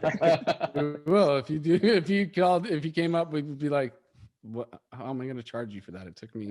You're all- 2 minutes. Dear old dude, you need 9 tires, dude. Do you know how Yeah, much so- air? Do you know how much air costs? Exactly. Have you seen water lately? Like air is just like fucking. Through the roof. Yeah. It's like Bitcoin. It's And if you just mention Cali Death Podcast, you get a $3,000 service. Right, Anthony? That's right, dude. oh my god. Just kidding. Sorry. Yeah, dude. It was a joke. I feel like But on my yeah, eighth, my it's a real eighth spot. White Claw, we should probably wrap this up, right? No, we need Nah. to get to number 9, dude. For Number sure. 9. Number 9. One claw. What else do we have to My- say? To work My on my AirPods boss are at player like and I watch 2%. What's your favorite bass recordings, dude? this. Oh god.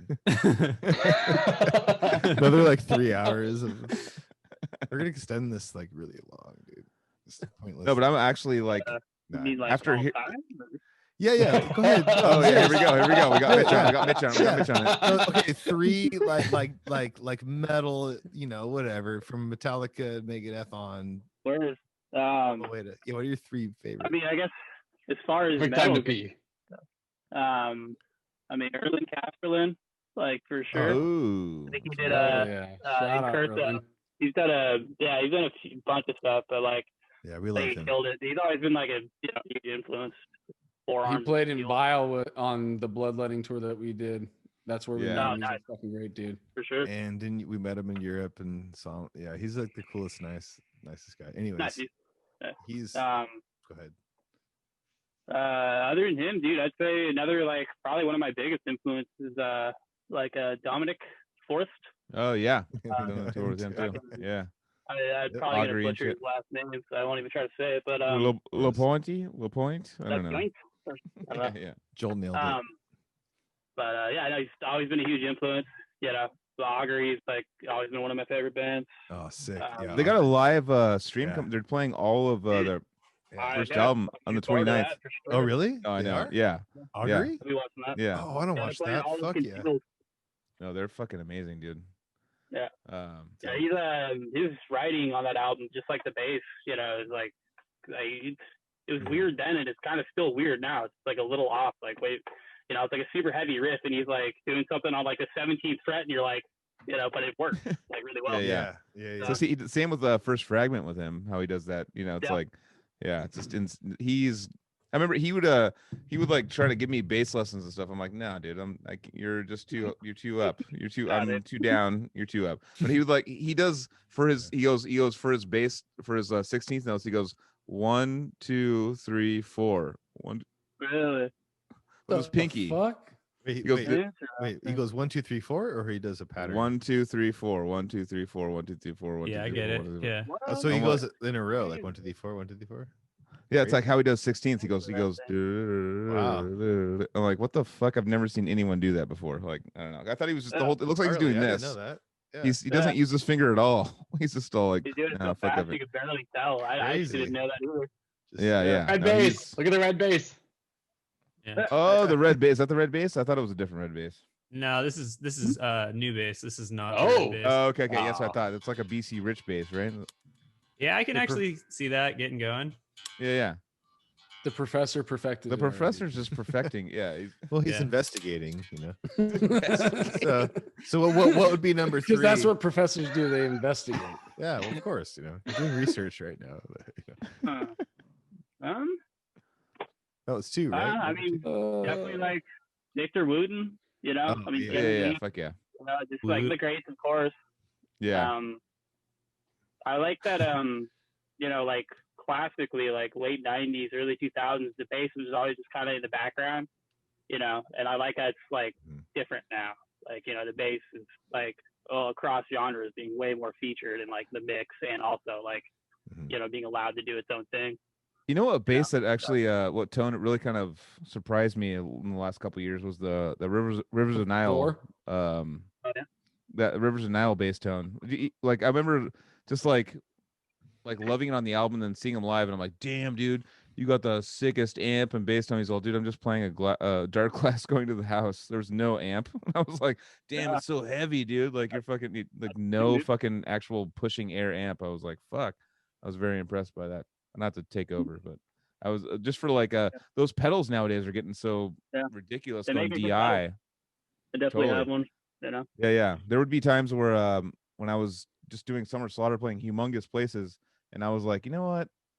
Just put my fucking bass to the monitors. I'm gonna just use a Sans amp. Just a Sans amp. Yeah. I'd be playing for fucking like there'd be like 2,000 people. I have like amps behind me that aren't mine. But I'd be like, put it next to that amp, so it's like lit up next to it. And I'm like, yeah, it's fucking. This is my amp now. But no one knows it. And it would be literally, I would take pictures of it because I thought it was so funny. I'd be like, this is my rig, and this is the crowd. This is like I'm like using one $200 pedal for like everything, And it sounds fine just going direct to house with some of those dark glass and Sans amp pedals. They're just fucking. They push it, man. A lot of people can't even tell. Technology. I know. We did a bunch of Transcend the Realm tours like that for sure. Yeah. Oh yeah. I'm not dying. You're dying. the bass on the album is using the Neural DSP Dark Class B7K plugin, and then that playthrough I showed you guys is using actual pedal, just the pedal. So okay. Yeah. What do you think about that Gojira one? Have you heard it yet? No, I haven't heard it yet. No, but I'm sure interested. Cody has, because Cody gets like all the Neural DSP fucking hookups.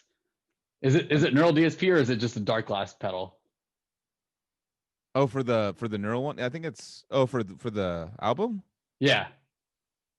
For which one? Sorry. Gojira. Oh no, I'm talking about Gojira just released a new Neural DSP plugin that I'm yeah. No, I haven't heard it, but Cody from Rapture knows those guys, so I'm sure he's heard it. But I haven't heard it yet. Yeah. Dude, we'll get there. I think the Cali Death. I think we recorded that theme. Fuck, I forget. Chris just got that, and he's been doing videos with it, but I forget if he got that before the theme or not, because that might be. If it's not that, it's definitely like the Cali Fortin suite or whatever that's on this. Sounds great. It might have been Gojira. I gotta check. Gojis. Yeah. They're all solid plugins. Goji berries. Well, fuck like guys. Yeah, go ahead. Sorry, yeah. shit. I was about. Wrap it up. They're all great plugins. That's all I was gonna say. Yeah. shout out, sponsor us, please. We need some form of Yeah, sponsorship totally, right now Yeah. to keep it going. But yeah, let's like give out the shout outs, and like, do you guys want to like end on any note? And like, yeah, where do you want to take it for? Well, good we now. gotta end it on one note. Adam says his AirPods died in the chat. That's why he's not around. Oh, Yeah, rest I in just peace, saw that. Adam. R.I.P. Adam. think Thanks for mine coming was on. about to dude. die as I was well. wondering why we were seeing such handsome pictures of him just rotating through his, they're just twitching. his Yeah. For the just listening folks, would you care to explain our visual? Yeah, Yeah, so actually, Everyone that's a great photo. Because our bass player, like I said earlier, our old bass player moved to Colombia. And Mitch and Adam went down to go visit him, and unfortunately I didn't get to go. But that picture's from Colombia, so Mitch, you should explain where that's from. I took a picture of the room, and I didn't even notice Adam was even in it until later on when I was scrolling through my pictures on my phone. And you spotted him in the background just doing this, teasing it. They kind of just been bouncing it around as a joke ever since. It is the most serial killer looking face I've ever seen him make. I made a version of recently. He described it recently as, I cannot make that face if I tried. I made a version of the episode flyer with that picture, but just as a joke. So I have one for that. Yeah. You should definitely release it at some point because that's amazing. It's also, Adam shared a picture of Mitch. I think it's you just lying on the ground, apparently, like in the studio. Sleeping in the studio. Yeah. So I made a flyer with that as your picture too. So yeah. We call Mitch Sleepy Gary from Rick and Morty. Nobody else gets to call him that, just us, because it's, I don't know. I didn't like say to it. take Gary. Sleepy Because he sleeps everywhere man. he wants. He sleeps anywhere, and he slept face first on the studio floor, which is definitely not the cleanest floor. And his name is actually Gary. And his name is actually Gary. Adam's back. Adam back from the dead, dude. I got like 1% on one AirPod. Is that 1%? I just wanted to chime in with that Gary factoid. Thanks, bro. Were you able to hear us talk about your wonderful picture you left us? Yeah, that's all true. It's a good photo. Shows off my best sides, you know. Oh yeah. Good angle, dude. And your mouth is like next to your nose, but it's all good. You look like a llama. I think Mitch sent that last 2 nights ago, and I fucking started crying on my couch because I couldn't stop laughing at that. Oh shit. You discover it like once a year. Somehow. All right. I'll feature it on the blog, like the post for the episode. I know what I'm gonna do with it. All right. Yeah, show your alternate flyer too. Immortalize this now. Yeah. Oh shit. Okay, guys. Yeah, dude.